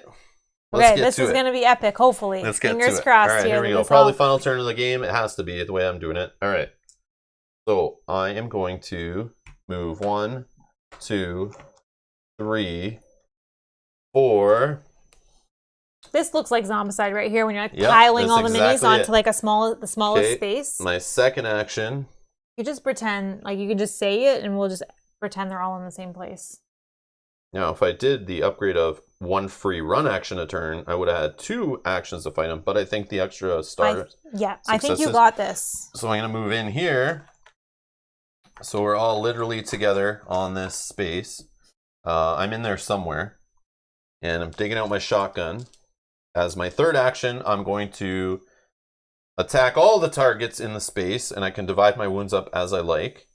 So I remember tentacles count as a success. Yep. Shotgun will give me 2 green dice. Obviously, I have 3 black, making a roll. Brawling level 1, I get a die. My stress meter here, I get 2 more green die. And because of my replica sword, I would gain 1 green die when attacking a target in your space. But if you have the brawling, which I do, or toughness skill, I gain 2 more green dice instead. But this game doesn't come with enough dice, so we got to note some rolls. So I do have 2 extra green dice that we'll just note and roll again. And tentacles count as successes. Stars count as 2 successes now. And the stars can heal my stress, but I only get 1 roll, so that doesn't really matter that much anyway. Okay, and this is for all the marbles. We need 12 hits on this guy. So if I get 12 damage on the boss, it is game over. It's done. Yep. It's done. All right. And you have a lot of sanity or stress left, so that's good. Okay. So there was nothing there for sure. I would be like, yes, that's the best. Like I was hoping for some of the star and exclamation points, but maybe this one I would keep because that counts as 2 successes. I'm just looking for 2 green dice to keep, so I can roll those also. You still also get 2 more green die. That's what I'm doing. Yeah. So I'm trying to decide what to note. But you could just roll 1 and then see what happens with that one, and then roll 1 more if. Okay, so yeah, so I have 2 successes right here on this start. Noted. Okay. 2. I'll just roll them over here. What do we get? Okay. Okay. So 2, 3, 4, 5, 6, 7, 8, 9. Not the 12 enough. we need. That was actually not the greatest roll. So let's put these over here. I'm gonna just keep count here. Oh, actually, I'll just do this. So far, we're at the ones that we're keeping 9, right? Yeah. We have 9. Well, no, because I'm gonna do some rerolls on dice that exist that might change. Okay, so tell me what I need to. So 2, you've noted 2. So put 2 on them. Those are for sure. Here, give me 2. We'll just put them here. So there was a die that had a star that equals 2. Yeah. So I will spend a stress. No, my 1 free reroll. Yep. Well, let's just roll this one. Yes. Okay, so there is 1, 2, 3 more. So that should be it, I think. Yeah, I think so. So you noted 2, 3, 4, 5, 6, 7. Stars are 2 more. 8, 9, 10, 11, 12. Yeah. Didn't even need to spend a stress. Who's stressing? I'm not stressing. I'm not stressing. There's no stressing. We get crazy. I could do a bunch of rerolls, maybe even kill a couple other guys, but we're not going to get cute with it. I'll just do all my shotgun and crazy brawling damage. Boom! And Hastur's dead. We killed him. Oh, that was a little nerve-wracking because after I died, I was like, oh, but you had it under control. Yeah. You killed 3 bosses, 3 levels. The only thing would have made it like perfect was like if I... No, I think this was still better. If I could have just got more stress on a previous roll, leveled up that I had the free run, I could have moved in there with two attacks, and then could have maybe got like the extra. I would have had 1 more green die, and like I could have made it so it was like more for sure and a little safer. I did kind of sweat it when I rolled. I was like, I could get a whole bunch of blanks here. Yeah. And I may not still have enough stress to do it. Right. And because I don't have a second attempt where I could heal stress back and, that kind of stuff. All these attacks would have killed you. Yeah, this was the end turn. Yeah, that was it for sure if you didn't. I could have taken it slower, stayed up there and that, but since he keeps rolling, I keep rolling black dice based on my yellow tokens. And you would get 1 each turn, so it's going to get harder and harder. Yeah, and these enemies aren't going anywhere. They're just going to spawn more. I'm going to draw more cards. They're going to spawn more. They're going to move in. They're going to get closer. Like, I had to just run for it and go for it and do it. So, boom, we did it. Wow. So, Fatima for the win. For sure. She was clutch. And when I read her ability of, like, being able to manipulate the deck, it satisfied that urge. I love playing with the deck like that. I love doing that stuff of manipulating cards, especially when you know the deck. And that's why it hurt when I didn't pick that character deck build from Kate to play in Arkham Horror. I was like, I want to do that ability, but like if I don't see it, then I'm not doing it. And it's like, then I want to try the other one. But yeah, that's why I was drawn to that deck first, because it had that scrying card or whatever to manipulate the encounter deck in Arkham Horror, the card game. So yeah, I do like doing that. I do like messing with the game and like having a little control like that. So it was cool that we could do that. Yeah, because had you not been able to put some of those at the bottom, things would have been very different. Absolutely. And the ability to be able to take 2 at this point, it allows me to try to grab, and again, they're not even happening. But I was looking for, where are these ones that... With the 3? Oh. 2.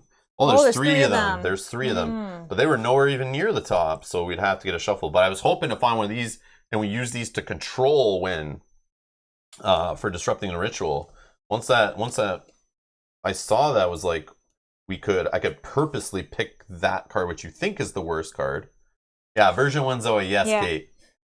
I built it and we played with it, and then I was just like, oh, this is what I want to play, but then the other one seemed neat. I hate that you gave me 2 options. That's why we make polls all the time. I hate stressing out trying to choose between 2 things.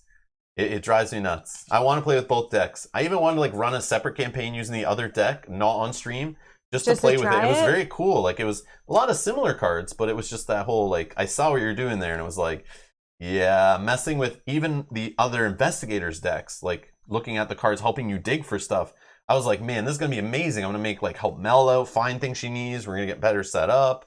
But yeah, I chose last minute, day of the stream. I was like, no, I'm going with the other version. I think it's more crazier for the stream. I think it's funny. And it's outside of my comfort zone, too. That was the other thing. I want to push myself outside of my comfort zone to choose the deck in that game that caused me to throw away resources. Like, and like you saw when I had the 3 and I went for like a skill test of like 11 to 3 or something. Yeah. Yeah. Your job is done, I know. You drove me insane, as they would say, trying to decide. I sat there for days. I was like, I don't know what to pick. I can't do it. I'm spreading out the cards, like staring at them. I was like looking at stats on the ArkhamDB list. Oh man, you drove me nuts. But anyways, it's like those, I hate doing that before tournaments too, like trying to pick between 2 decks, like which one should I run?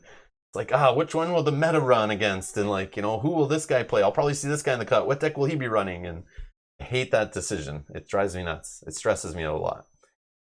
But yes, we did it. Yes, that was good. We did it. So yeah. That was good. Edgar, Edgar and Ho. I'm sorry if I'm saying that wrong. Said Rob, did you back the new Zombicide? No. No, we did not. Yeah, you obviously missed it when I was just talking like 10 minutes ago saying I don't think I'll ever back a Zombicide again. I'll just wait for retail if I'm ever going to get a Zombicide.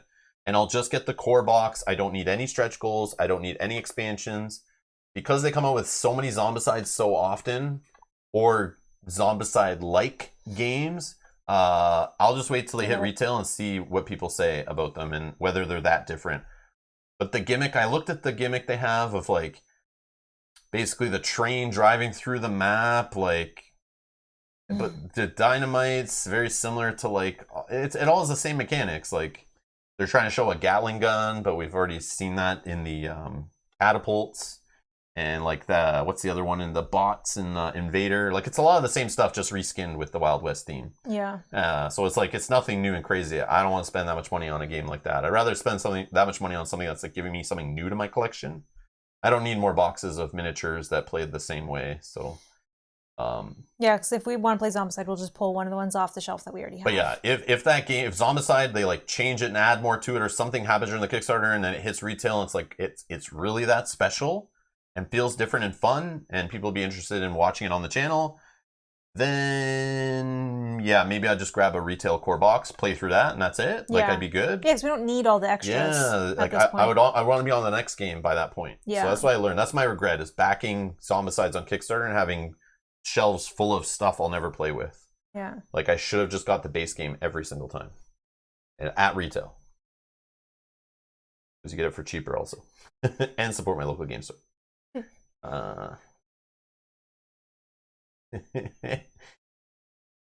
And Drew, thank you so much for reminding me. If you haven't already, chat, click the like button. Thank you so much for reminding me. Yes, I was going to get into that range, but yes.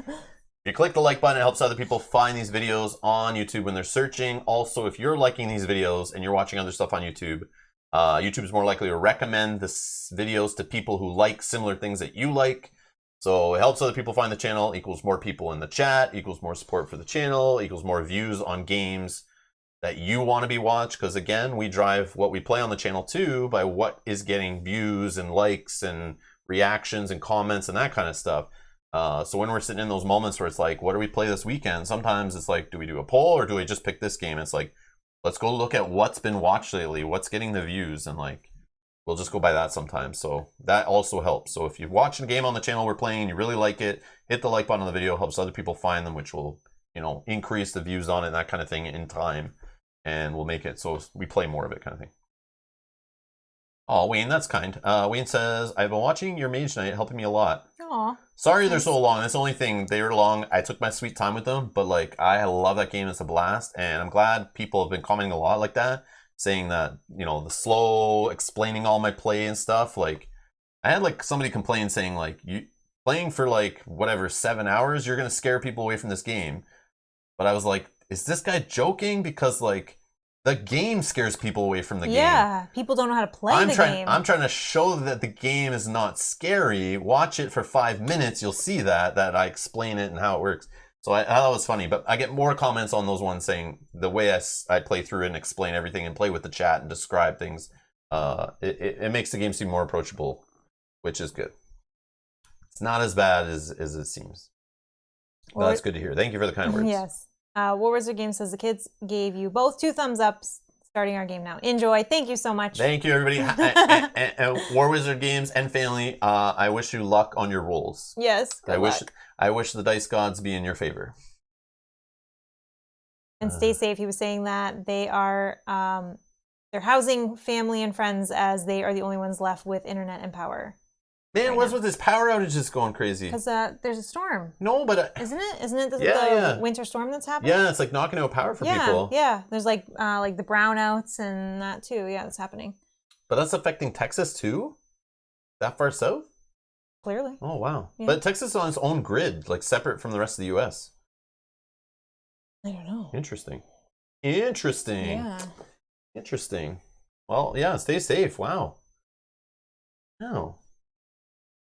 Like, I understand, like, hurricane seasons and stuff, that kind of thing happening. That's crazy. 7 degrees in Texas.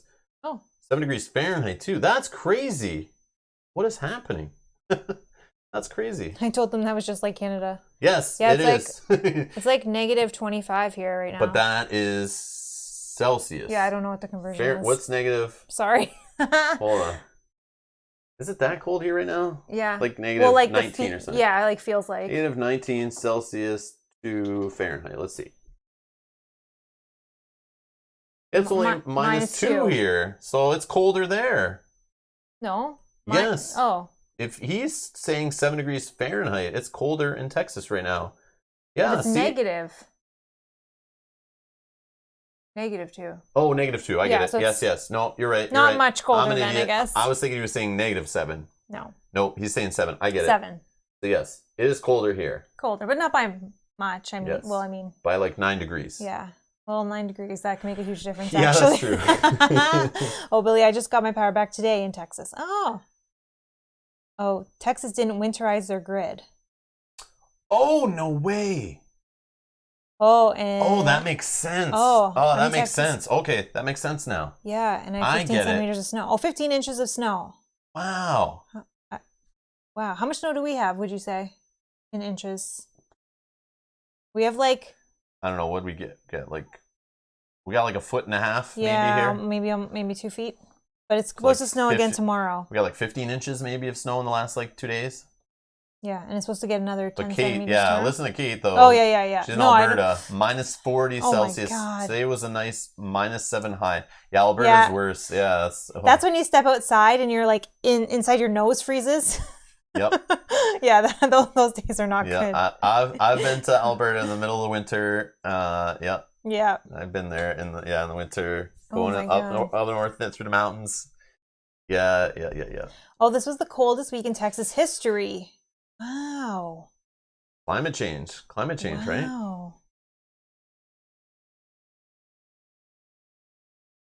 Wow, this is so interesting. Yeah, it's cool. And not cool. Not cool. I feel so terrible. Yeah. But it's cool, interesting, not like great. It's no, it's terrible for the people that are dealing with. Imagine being that cold and having no heat and no power. Yeah.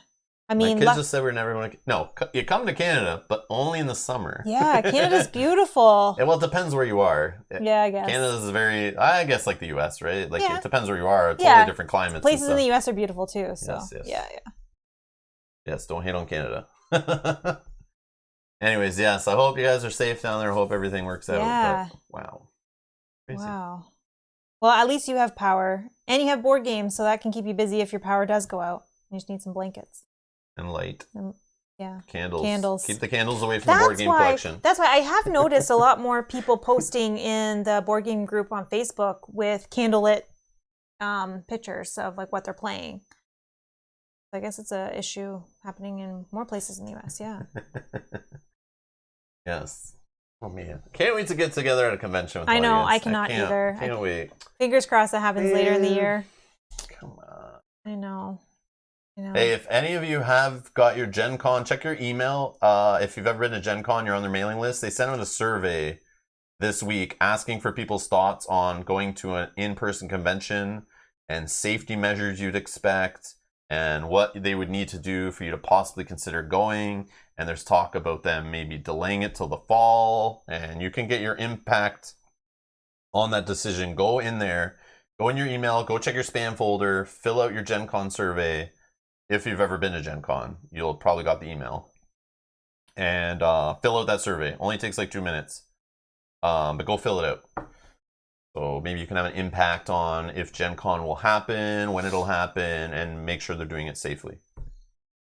So yeah, just throwing it out there. Daniel, I was looking at that the other day. Oh, that's a good question. It didn't. The Falling Skies video didn't, but let me check. It's probably close, though. It's probably close now. Yeah, let me check. We can just...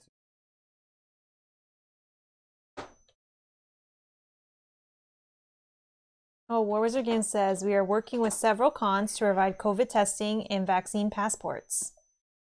At my real job. That's cool. That's awesome. Yeah, that's what they're talking about. Is doing stuff. Yeah. I just hope the border opens. Yeah, because we can't do anything. For non-essential travel to for Canada to the U.S. And that in Canada, the widespread vaccine, like I'll be able to get it, I think, sooner than you, but. Check. Playing it. Oh, you're scrolling down.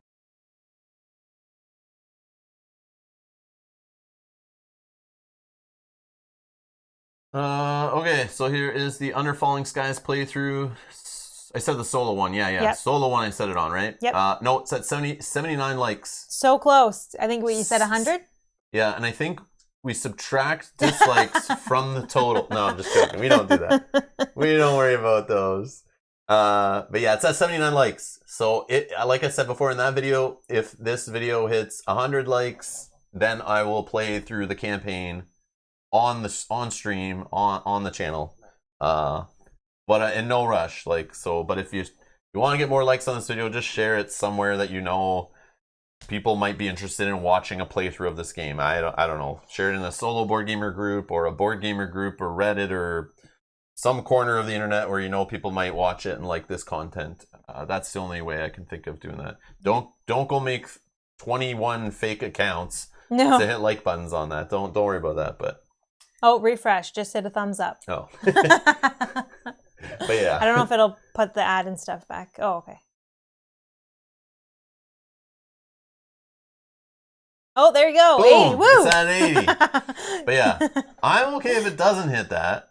But I'm sure it will at some point in the next couple weeks. Yeah. I thought I was going to give it a couple weeks, then check, and then do it.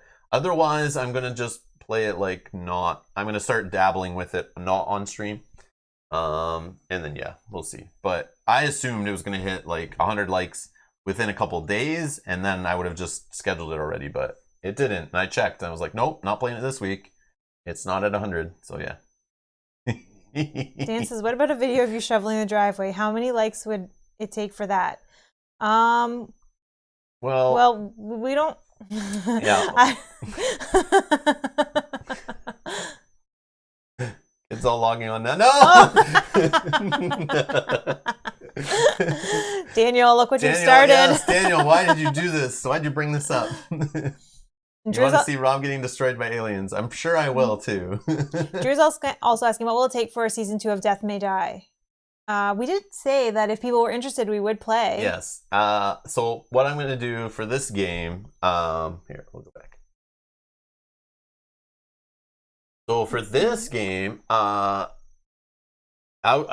we said last stream when we're done the 6th episode of this, playing through all 6 episodes, trying it out, I'm just going to leave it for a bit, take a break from the game, and then just check on it next time we go to buy games. So probably I would assume we'd be done it by March if we just play this game. Yeah, what is this? This is episode 4? Yeah, we can play another one next week, and then another one the week after. We can do weeknight ones of these for sure. So probably on March's board game order, if I look back and this has got decent likes and views compared and stuff to the other games, that I'm interested in buying, if it's like compared to other games on the channel, if it's got a decent amount of views, and so far it's been doing pretty good. Yeah, it has. It's not like crazy. Like again, we're playing it a year later, but I would just probably put it on the next board game order. But it probably would be a poll to our Patreons to vote. Yeah, we should probably do that for March. So even if I feel like okay, it's got enough likes and whatever, I still sometimes will put it to our Patreon producers who support the channel to kind of let them have an impact and choose what games we play on the channel as kind of one of the benefits to back in the channel. They can influence, like, yes, I make the original list they vote from, so of course I still have some say, I guess, but yeah, they help me out, like, because obviously they're fans of the channel, they like what they see, they back the channel, so I figured, like, their opinion, like, I want to give them more of what they want to see too. So I'll put it on the list, but it might not make the cut. But I may still get, there's also, I found out 2 Old One expansions.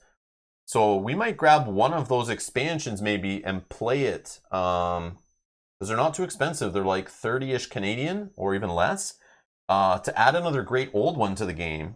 And that changes it up again. That turns it into like kind of like having 30 scenarios. Yeah. Sorry, not 30. 15 scenarios in the base box, because now you can replay those scenarios with that 3rd great old one or even 4th great old one.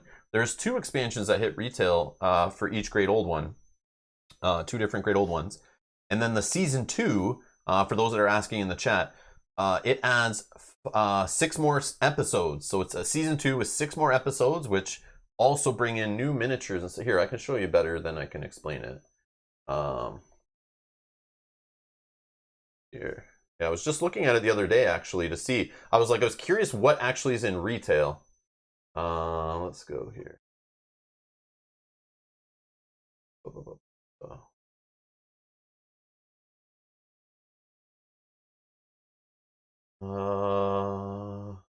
The expansion.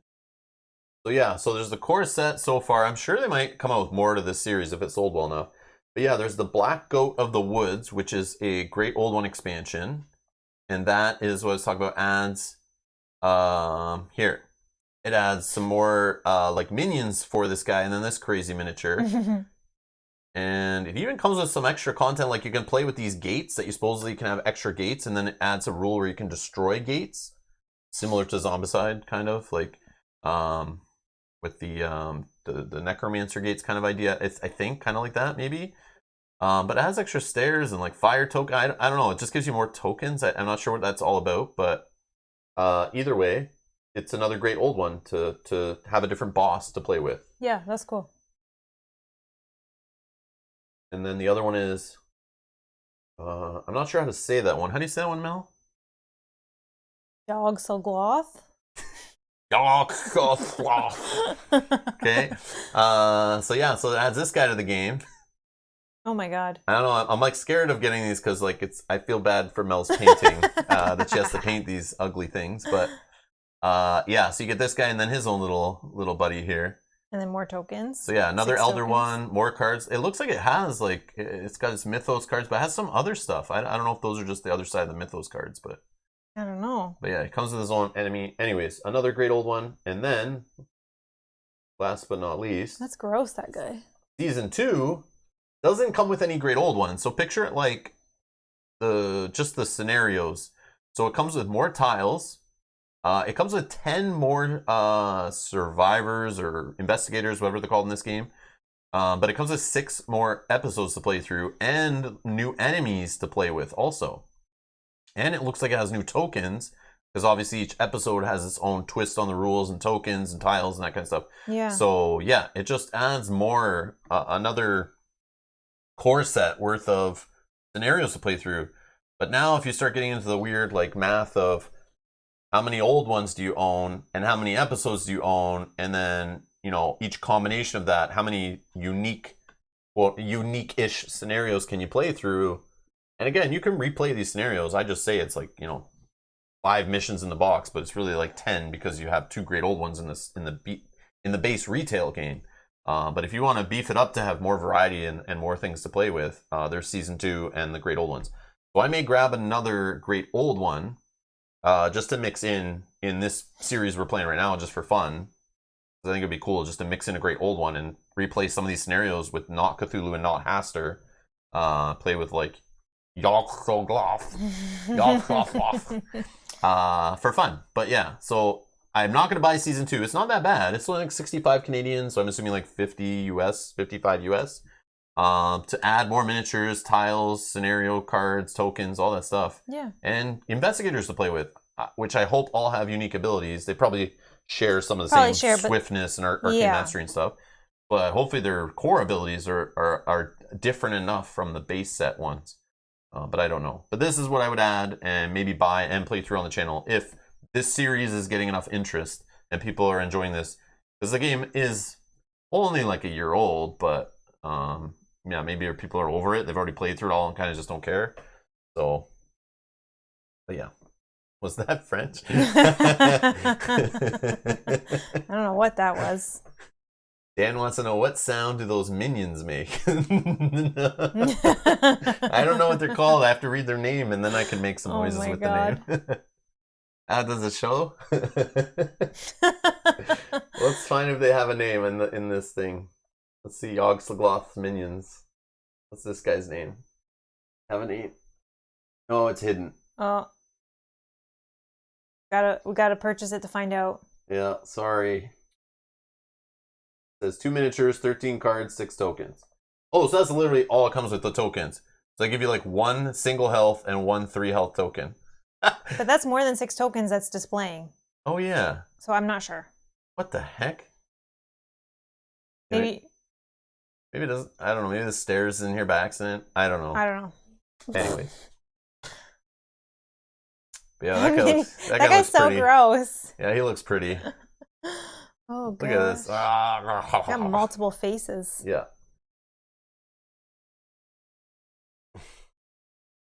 Oh, that's Ralph? That's his buddy Ralph?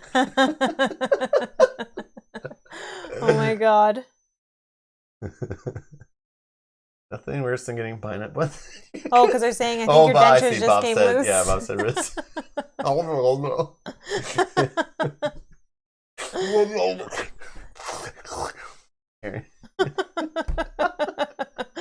Oh my god. Yes, Daniel G. I agree. Says, I like when expansions add replayability to old stuff. Yeah, I agree. Mm-hmm. And that's the one downside I thought when I bought the retail game and found out it's like, oh, you have to play the same 2 bosses like over and over again. It would have been kind of cool if it was a different boss for each scenario. And I thought it was kind of gimmicky the way they only gave you 2. I was like, oh, they're cheaping out. But now that I see why they did it, the way you can kind of like mix it, and each boss with its mythos cards mixed in the deck definitely changes up the feel and the way the boss works. Like, you play differently in a scenario with Hastur than you do in a scenario with Cthulhu, even with the same scenario rules and actions and stuff, and same tiles and enemies and stuff. But it even changes up the enemies. Like, the star spawn is so annoying. I don't mind these little yellow guys. They're not bad. I don't know, though, but I seem to die every episode with this Hastur. Halfway through. I really like Hastur. I think Hastur is amazing. Because when we play with Hastur, I win by myself at the end. Yeah, I don't know what's happening here. It feels amazing.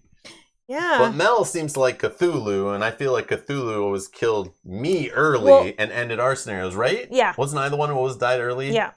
So yeah, I feel like, some sort of role reversal is happening here. Yes. The designer realized, like, your play style... They designed Hastur to counter how you play. Yeah. And Cthulhu is designed in this game to counter how I play. So. Yeah. But for the next one, I am not going to die halfway through by myself. If we both die or something happens, that's fine. Yep. But I'm not going to die. I'm not.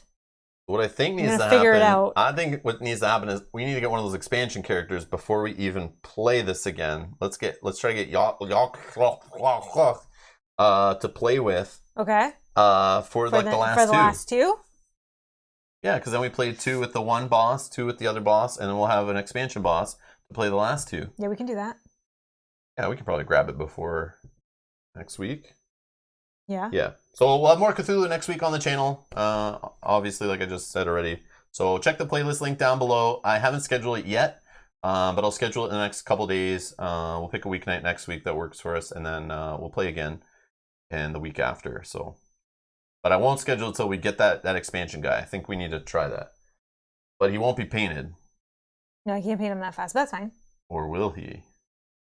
Is he the one with only 2 figures? Yeah, he's the only one with 2. Yeah, if we can find that guy. Yeah. Yeah, you can paint that. I can paint 2 figures by next week. Yeah, we can put it later in the week, too. Yeah. We should have to, yeah. All right. Yeah. Brian S. says, might make that sound my ringtone. No, don't do that. Oh, my God, that would be so disgusting. Funny. That would be so funny. That would be so funny. Dan says, we had an Arkham question earlier. How about letting people know what you're doing tomorrow? What? I don't know what I'm doing. What we're doing tomorrow? We're playing extracurricular activity. Oh, yeah, tomorrow. Yes, tomorrow we're playing Arkham Horror, the card game. We're continuing our Dunwich Legacy playthrough with our second episode, playing the extracurricular scenario. If you're interested in Cthulhu Mythos theme games, we're in the middle of playing Arkham Horror, the card game. The second campaign, the first expansion campaign for that game. We're playing through it. If anyone's interested on voting on what experience or how we spend our experience we earn from that scenario, with what cards to buy in our deck for our decks, and want to thumbs up somebody's suggestion or make one of your own, go check episode 1, go down to the comment section, look at some of the cards that were recommended. The links to the decks are in the video description if you want to go read them on Card Game DB, see what cards people are talking about. And you can make an impact, even if you don't know the game that well, and you just like, whoa, this card looks cool and fun. I like the art on it. I like Bob's suggestion. Don't like Bob's suggestion, but any other suggestion is fine. No, I'm just kidding. Bob's I like actually really much. Really I do. Oh, yes, I did see the question that you were talking about. Sorry. From Devin says, are you guys still, sorry, at the top there. Are you guys still enjoying the Arkham Horror now that you've tried Dunwich? I'm enjoying it more. Sorry, I missed those questions. Yes, no, that's okay. That's okay. Thank you. Oh, yes, Edgar, I missed your one about ISS Vanguard earlier, too. I meant to talk about that after. So do the first one about Arkham Horror. Sorry. Yeah, that's Devin okay. says, are you guys still enjoying Arkham Horror now that you've tried Dunwich Legacy? Yes. Well, we've only tried one scenario. But still, I'm in love with the game. But yeah, we just spent like $200 on buying more cards of it today in an order because I got an email alert saying the Forgotten Age Deluxe was in box. That's the only thing we were missing from the Forgotten Age cycle. So spoiler, we've already bought all the Forgotten Age cycle. And we have like almost now, I ordered the Circle Undone. We're missing one pack from that we can't find. So hopefully that comes back in stock soon, or within the next few months, I guess, at least. Yeah, because now we're farther ahead now. Yeah, we're just trying to grab things spread out a little bit, but and then we already have the Dream Eaters Deluxe box ordered, but we don't have anything else from that cycle, I don't think. No. And nothing from the Innsmouth cycle. But yeah, we're just collecting it as we see it. I put a bunch of things on email alerts from all the different retailers that we buy from. So if certain packs that are missing that are hard to find, if they come in stock, I get emails, and then hopefully I can jump on them and get them quick enough that we have full campaigns together for when we get to that point, we can play them. Yeah. But yes, I'm like all in on this game. Same. Yeah, I'm all in on this game. I do also really, really like how even just that one scenario we played so far in Dunwich Legacy was very different than the first campaign we played. Yeah. I really like that. Angie's hunting Dream Eaters packs also. Dream Eaters, I haven't started hunting those yet. No, not yet. But I see there's some that are just like, yeah, you can't find right now. So hopefully they get reprinted. But I know that game, I can't just wait and go, I'll just wait till we get to the point where we're going to play Dream Eaters, and then I'll just buy it all together in one day. Yeah, no. I already have to plan in advance because I've been through it. I've jumped in enough LCGs that are already years into progression. So I know what it is to hunt packs. I've done that. Especially in competitive games when it's even worse. When certain player cards are like in the meta decks winning world championships, all of a sudden those Mythos packs or adventure packs or data packs or chapter packs or whatever the heck the packs are called this game. Certain packs that have the cards that are winning the tournaments, people just go buy those up and buy multiples even to make other decks, for people and have them in multiple decks and stuff, especially like the popular like neutral cards and things. I think that kind of happens in Arkham. I'm not sure, but maybe people are buying up duplicates of player cards so they can build decks for their other player groups or the players in their group. You were going to talk about the ISS Vanguard? Yes, and then the other question was, did you back ISS Vanguard? This is going to be awesome. No, I didn't. I passed on that one. But that's one that if we want it, we'll buy a retail. Yeah, I'll wait for that one. Hopefully it comes to retail, and then I'll check it out then when people have it in their hands. But based on what I saw, it just didn't look exciting. I wasn't really like wowed by it. Yeah, it has beautiful art. It's going to be a great production. The prototype looked awesome, but I don't know. It's something we could get later maybe and play on the channel. Yeah, maybe we'll get it later and play on the channel. Yeah, because it's not even shipped to Kickstarter backers yet, has it? No. Yeah, so still a while out, so. I assume that's not coming out to probably 2022 sometime, right? Oh, okay. I would assume. I don't know. Maybe it has a 2021 date, but we all know that it's really going to be 2022 if it does. But yeah.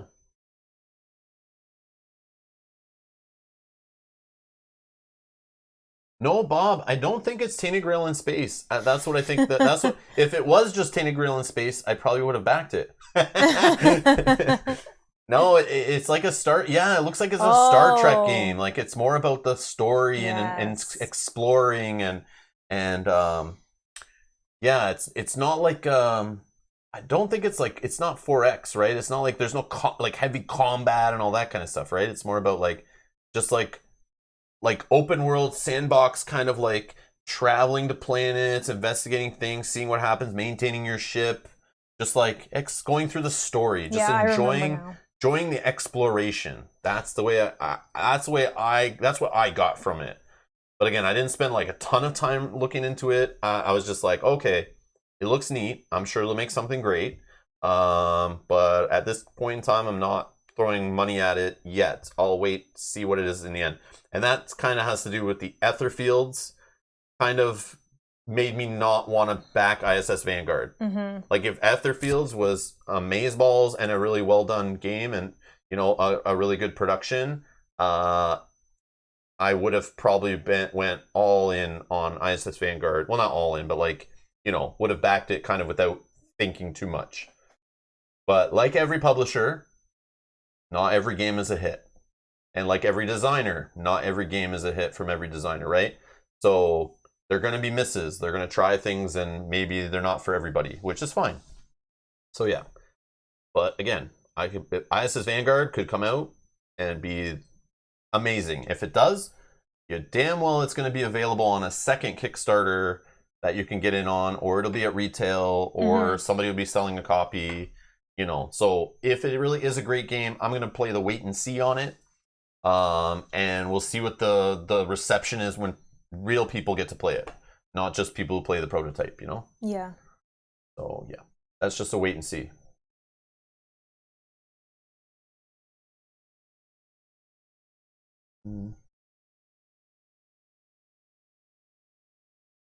So much good stuff ahead in Dunwich. Yes, I'm excited. I'm so excited. So yeah, tomorrow's Dunwich Legacy. Sunday again is more Dunwich Legacy. Sword and Sorcery we're continuing on Saturday, and then next week we'll do more Cthulhu, more Dunwich Legacy, more Sword and Sorcery. Those are like the games we're focusing on right now. I'll try to mix in some stuff here and there, but yeah, we have another one that we can probably do during the week one. Yeah. But I need to get through, like I want to get through some of these, like I want Cthulhu Death May Die to be done. I want Sword and Sorcery to be finished. I know Arkham Horror is not going to be going. I don't really like to play through too many games where we're like working through campaigns. At least this one's not a campaign. Yeah. You can watch a one-off of this because there's no connecting story. Usually we only focus on one campaign at a time. This is a little out of the norm where we're playing Sword and Sorcery campaign at the same time we're playing Arkham Horror campaign. Yeah. So something's got to end so we can get to other stuff. There's other campaign games. There's like other campaign games coming.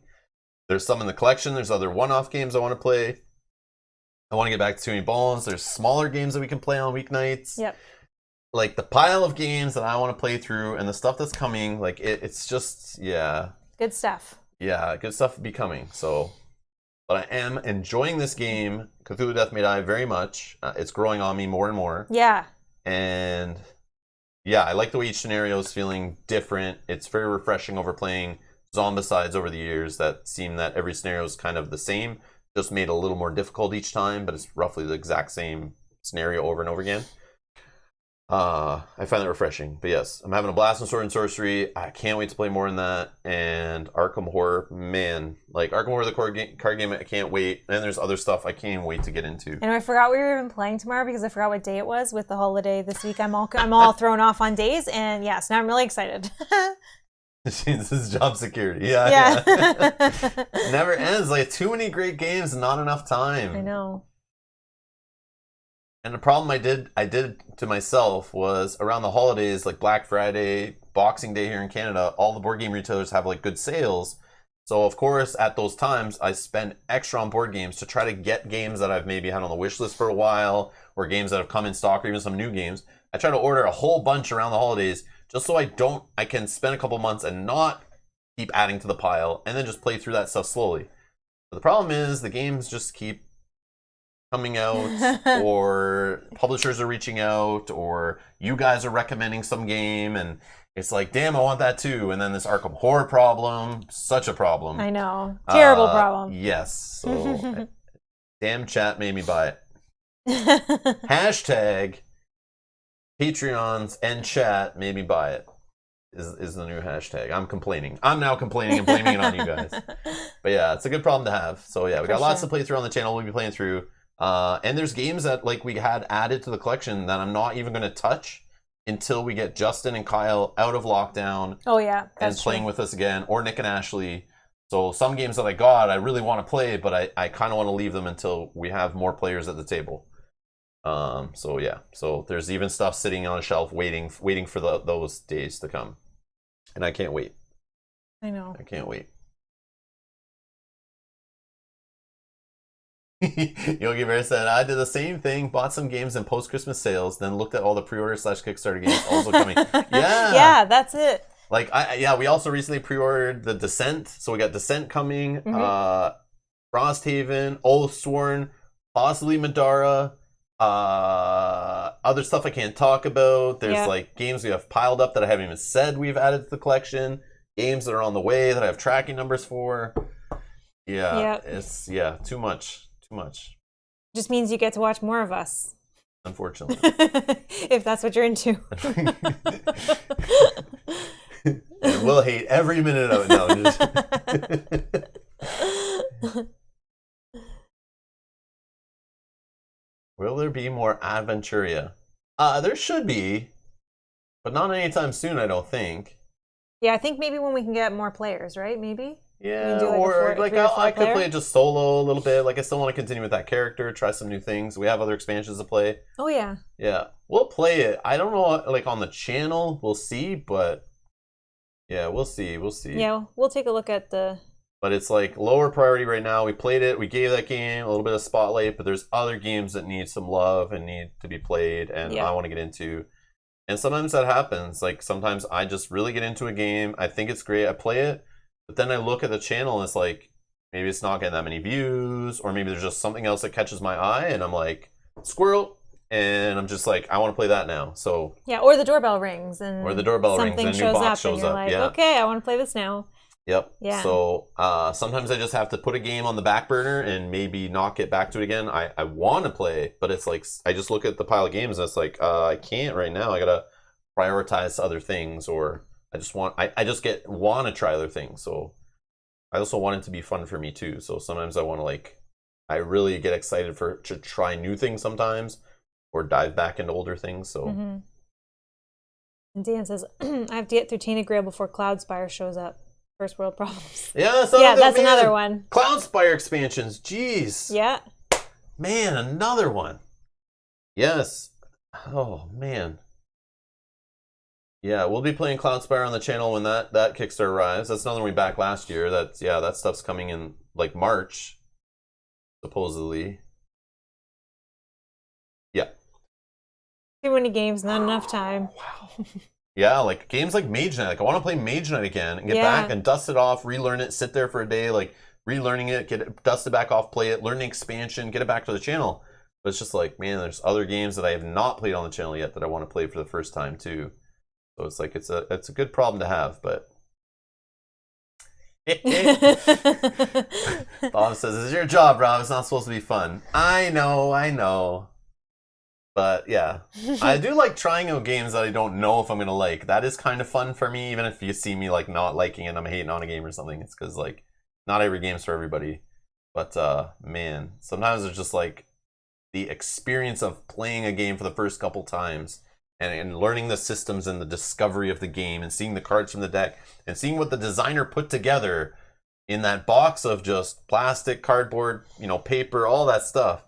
I just love the magic of seeing it all come together and like what they spent years of their work, and the artists and the playtesters and the designers, the publishers and the factory workers, all that stuff, putting those games all in a little box. Like, I just love experiencing new stuff too. So, but if I wasn't doing the channel, I don't know, like I still was chasing down new experiences all the time. Yeah, but there were certain things where like if we already had 2 or 3 deck builders, I would literally stop and ignore any deck builders after that.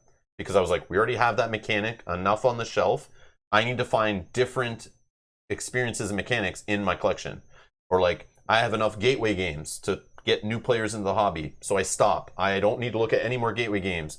Okay, medium weight games. I feel like I have enough of those. Done.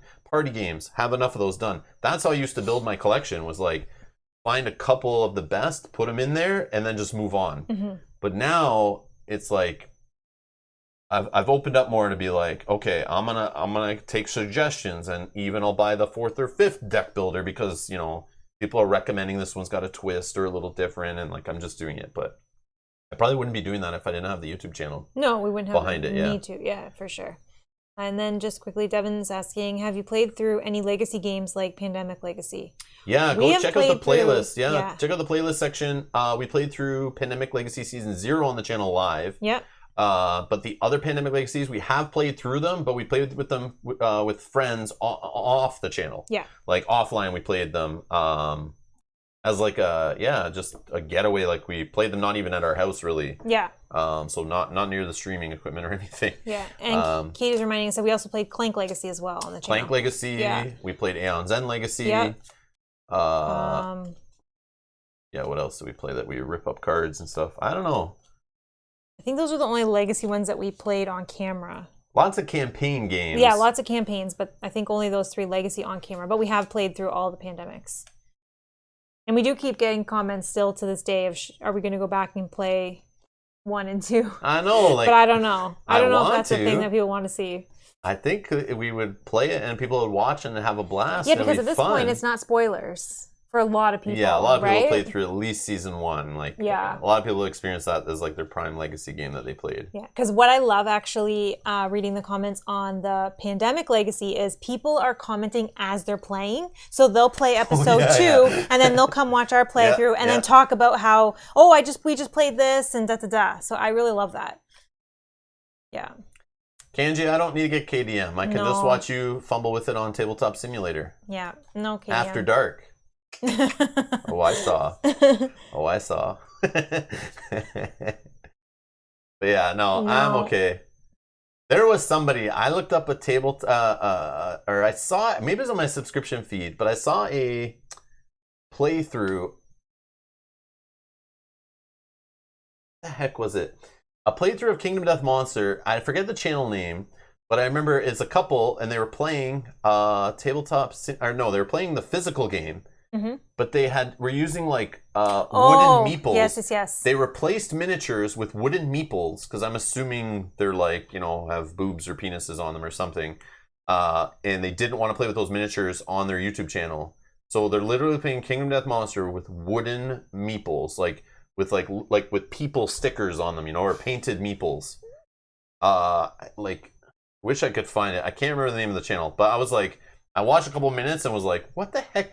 I just wanted to see what it looked like because I want to see how they were playing it. Yeah, because they were playing with the physical. Yeah, what it looked like the physical until we were like, the thumbnail was like, okay, cool. I want to see the physical game. Hit Points Gaming, yes. Hit Points Gaming, it is that. It was that. Yes. Bob knows. Bob also watched that one, I assume? Yeah, it was funny. Yeah, Hit Points Gaming. Yeah.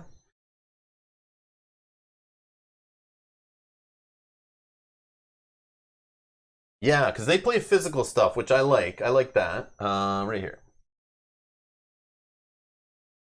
Yeah, so I'm subscribed to these. Like, I'm not logged in, obviously, but I do subscribe to these guys. They do play some cool games. We watched them play through. I'm blanking. That was years ago. Yeah, I've probably been subscribed to these guys for like 5 years, maybe, or 4 years or something. But yeah, Buell says they use the actual miniatures for KDM. Yeah, but the one we watched, I don't know which one we watched. I don't know what it was, but I saw this and I was like, okay, they're playing physical. I want to see it. I don't know if this is the video.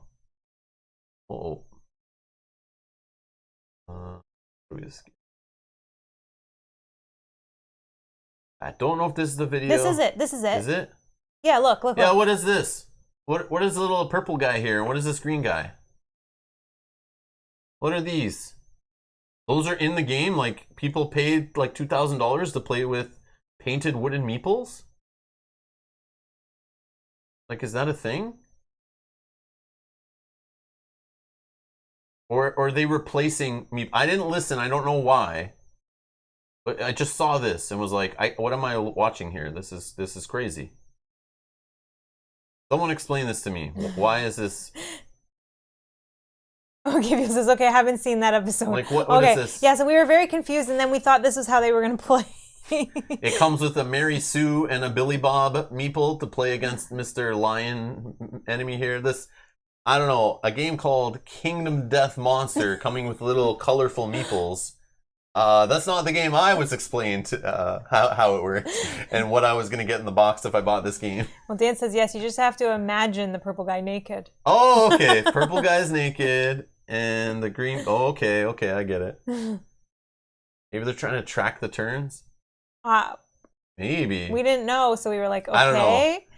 But go watch it. Listen, I don't know. I don't think I was paying attention. I just saw that on the screen and was like, what the heck? I was like, Mel, what is this? Look at this. I think they're like hiding the like rude looking miniatures, which at this That's height, what we thought at first, yeah. At this height, I don't think it would be an issue. Beals asking, when was this posted? Let's see. This is February 8th, 2021. This is Magic Kingdom Year 1 People of the Sun.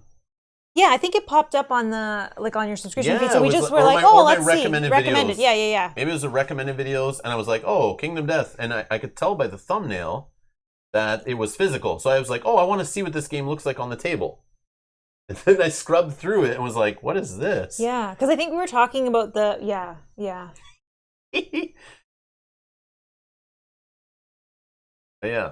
But I guess the gameplay is that good? Dan says I'm offended by those meeples. They had a child 14 months ago. I think they have a 2 or 3 year old now. Oh, okay. Oh, okay.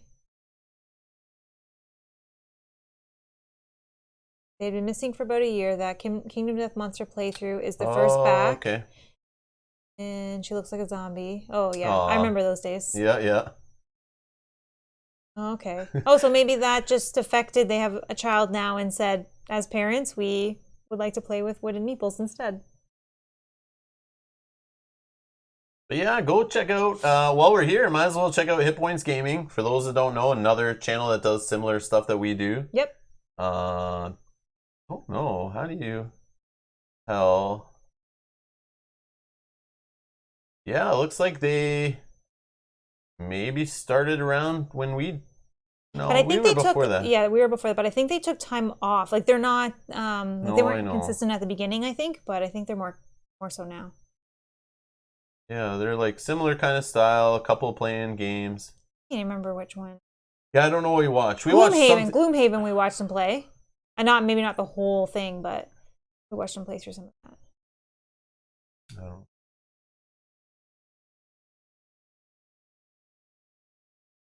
Oh, they play Arkham Horror, the card game. Where? Down? Right there. Three videos, I don't know. Maybe it's just the first cycle. That. Yeah, so free plug for Hit Points Gaming. Yeah. Because they play with meeples in Kingdom Death Monster. Like they like to take shots while they play the game and then put their tokens in the empty glasses when they're done. Interesting. Just kidding. They're just using the whole tokens. A drinking game. I think we would have quite the amount of people show up if we played some sort of drinking game. Bob. Unlike this channel, both Corey and Andrew are very nice people. What are you trying to say, Bob? Do they do live streams, though, and they have to deal with you, Bob? Or can they ignore you in the comments? Because if you're in their live streams, they might not be as nice. So, yeah. Bill, we missed your comment. Sorry. Take a look at an older playthrough real quick. Oh, because that's when they were likely playing with actual... Oh, they have like... Oh, okay. Yeah. They're in the middle of it. I see. Let's see if we can... Hold on. 32 videos in their playlist.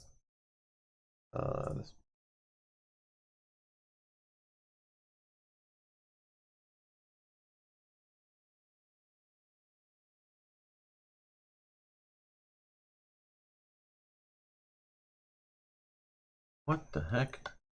What's that face thing? And this game looks so weird. I know. I always look at it and I weird. I know fascinating. Nothing. Happening here. Is that a baby? I don't know if the quality is that great. Oh, I see. Get the higher quality YouTube. Stop messing around. Didn't really look like it. No. That is a baby? Like some kind of giant baby monster thing. What is this white thing? Yeah, what's that thing? Is that part of the game, or they just made that up? Part of the game. What the heck? The game, yeah, whenever you just like jump in the middle of this game, it's like, what is happening? What? Whoa, baby, whoa. It's just like a boss battler, right? There's no like dungeon crawling, is there? It's just like building up your guys and fighting boss battles and stuff. But yeah, I don't know. Interesting. But anyways, let's not go down the Kingdom Death Monster rabbit hole, but holy.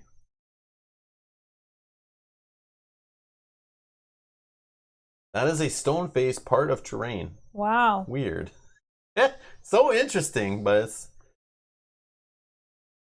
Oh, there's kinda with the hunt. Oh, okay. A baby creature is tough. Yeah, most baby creatures are. Yeah. The main thing is boss battles.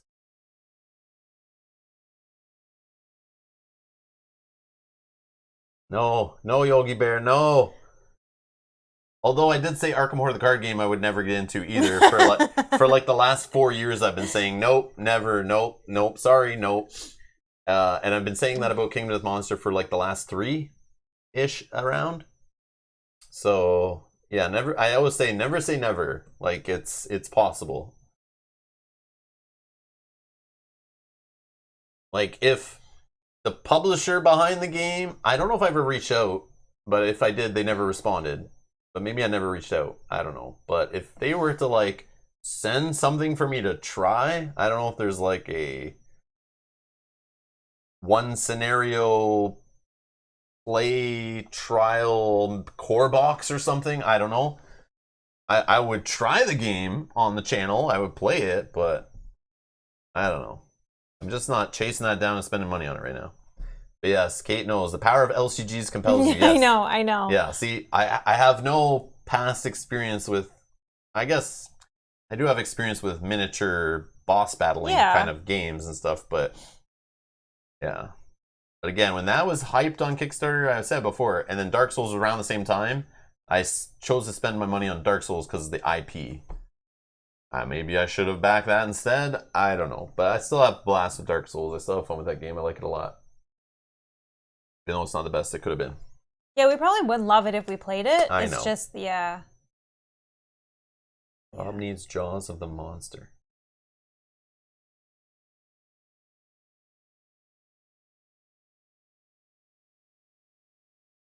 Yeah, I don't. Nobody I know like that has it like locally. No. So just have them bring it and play it, but yeah.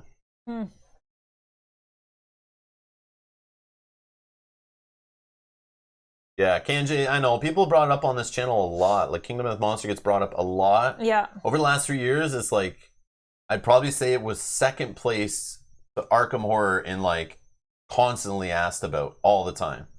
Like in Q&As, in emails, in direct messages, in chats, in the comment sections of different videos, always gets brought up. But I think Arkham Horror was brought up more often, I think, over the last few years. Yeah. And I think that's because we played a lot of the Arkham-themed games, right, with Mansion of Madness. And so then people would recommend them in those games. Yeah. And they saw that I loved that style. So. Yeah, anytime I was playing Marvel Champions, people were like, Rob, where's Arkham Horror? I can't find it on your channel. Why aren't you playing that game instead? Why didn't you never play that game? Like, I was like, it's not going away. And then we play Mansion of Madness. And we're like, you need to play Arkham Horror, the card game. You'll love it. Yeah. Can't stand when my references go over your head. He says a lighter version of Kingdom Death Monster / Gloomhaven. Oh, I see. Jaws of the Monster. I get it. I get it. Yeah. I didn't get it at the time. I thought it was like a product. I thought it was a real product from Kingdom Death Monster. Yeah, I thought it was something I didn't know about. I was like, oh, he knows the game. He's talking about some cool boss that we need to play called Jaws of the Monster. I just saw a face on the board as terrain and a big baby mini walk around. You could say anything and I believe it's from that game. Like, yeah, sorry. That's why that joke went over my head. But yes, it does need a $50, kind of entry point? An entry little trial product. Yeah. The same way I say Too Many Bones needs the same thing. needs a more bite size than just yeah. I don't know if the scope of Undertow started out that way, but it definitely expanded into more, maybe more of a not intro product. But Yeah. anyways, we're gonna get out. I could be here talking forever, but yeah, you guys are awesome. I love the questions. I love the discussion. But yeah, we're gonna get out of here. Thank you for your support. Thank you for hanging out with us. Thanks for all the questions. Thanks for chatting and hanging out. We'll be back tomorrow, so we won't be gone that long. We're back playing Arkham Horror. Again, if you want to impact how we spend our experience in our decks, go to the first episode of the Dunwich Legacy playthrough. Hit up youtube.com/Rob's Gaming Table. On YouTube, go to the playlist section, find the Dunwich Horror playlist, go to that first video, and spend our experience for us by clicking like on whichever comment you'd like us to adjust. And basically, within an hour or two before the stream tomorrow, I'm going to look at that list and pick which cards are going in our decks or not. If we're saving our experience or whatever, we'll do that. And then we're going to build the decks and play with them tomorrow. So we'll be back tomorrow, 7 p.m. Eastern, I think. Playing it. Yeah, I'm pretty sure. But anyways, you can see it and schedule it. Subscribe, hit the notification bell so you do not miss future playthroughs. And again, playlist link down in the video description for more Cthulhu Death May Die. Thank you so much for watching, and we'll see you later. Bye-bye. Bye.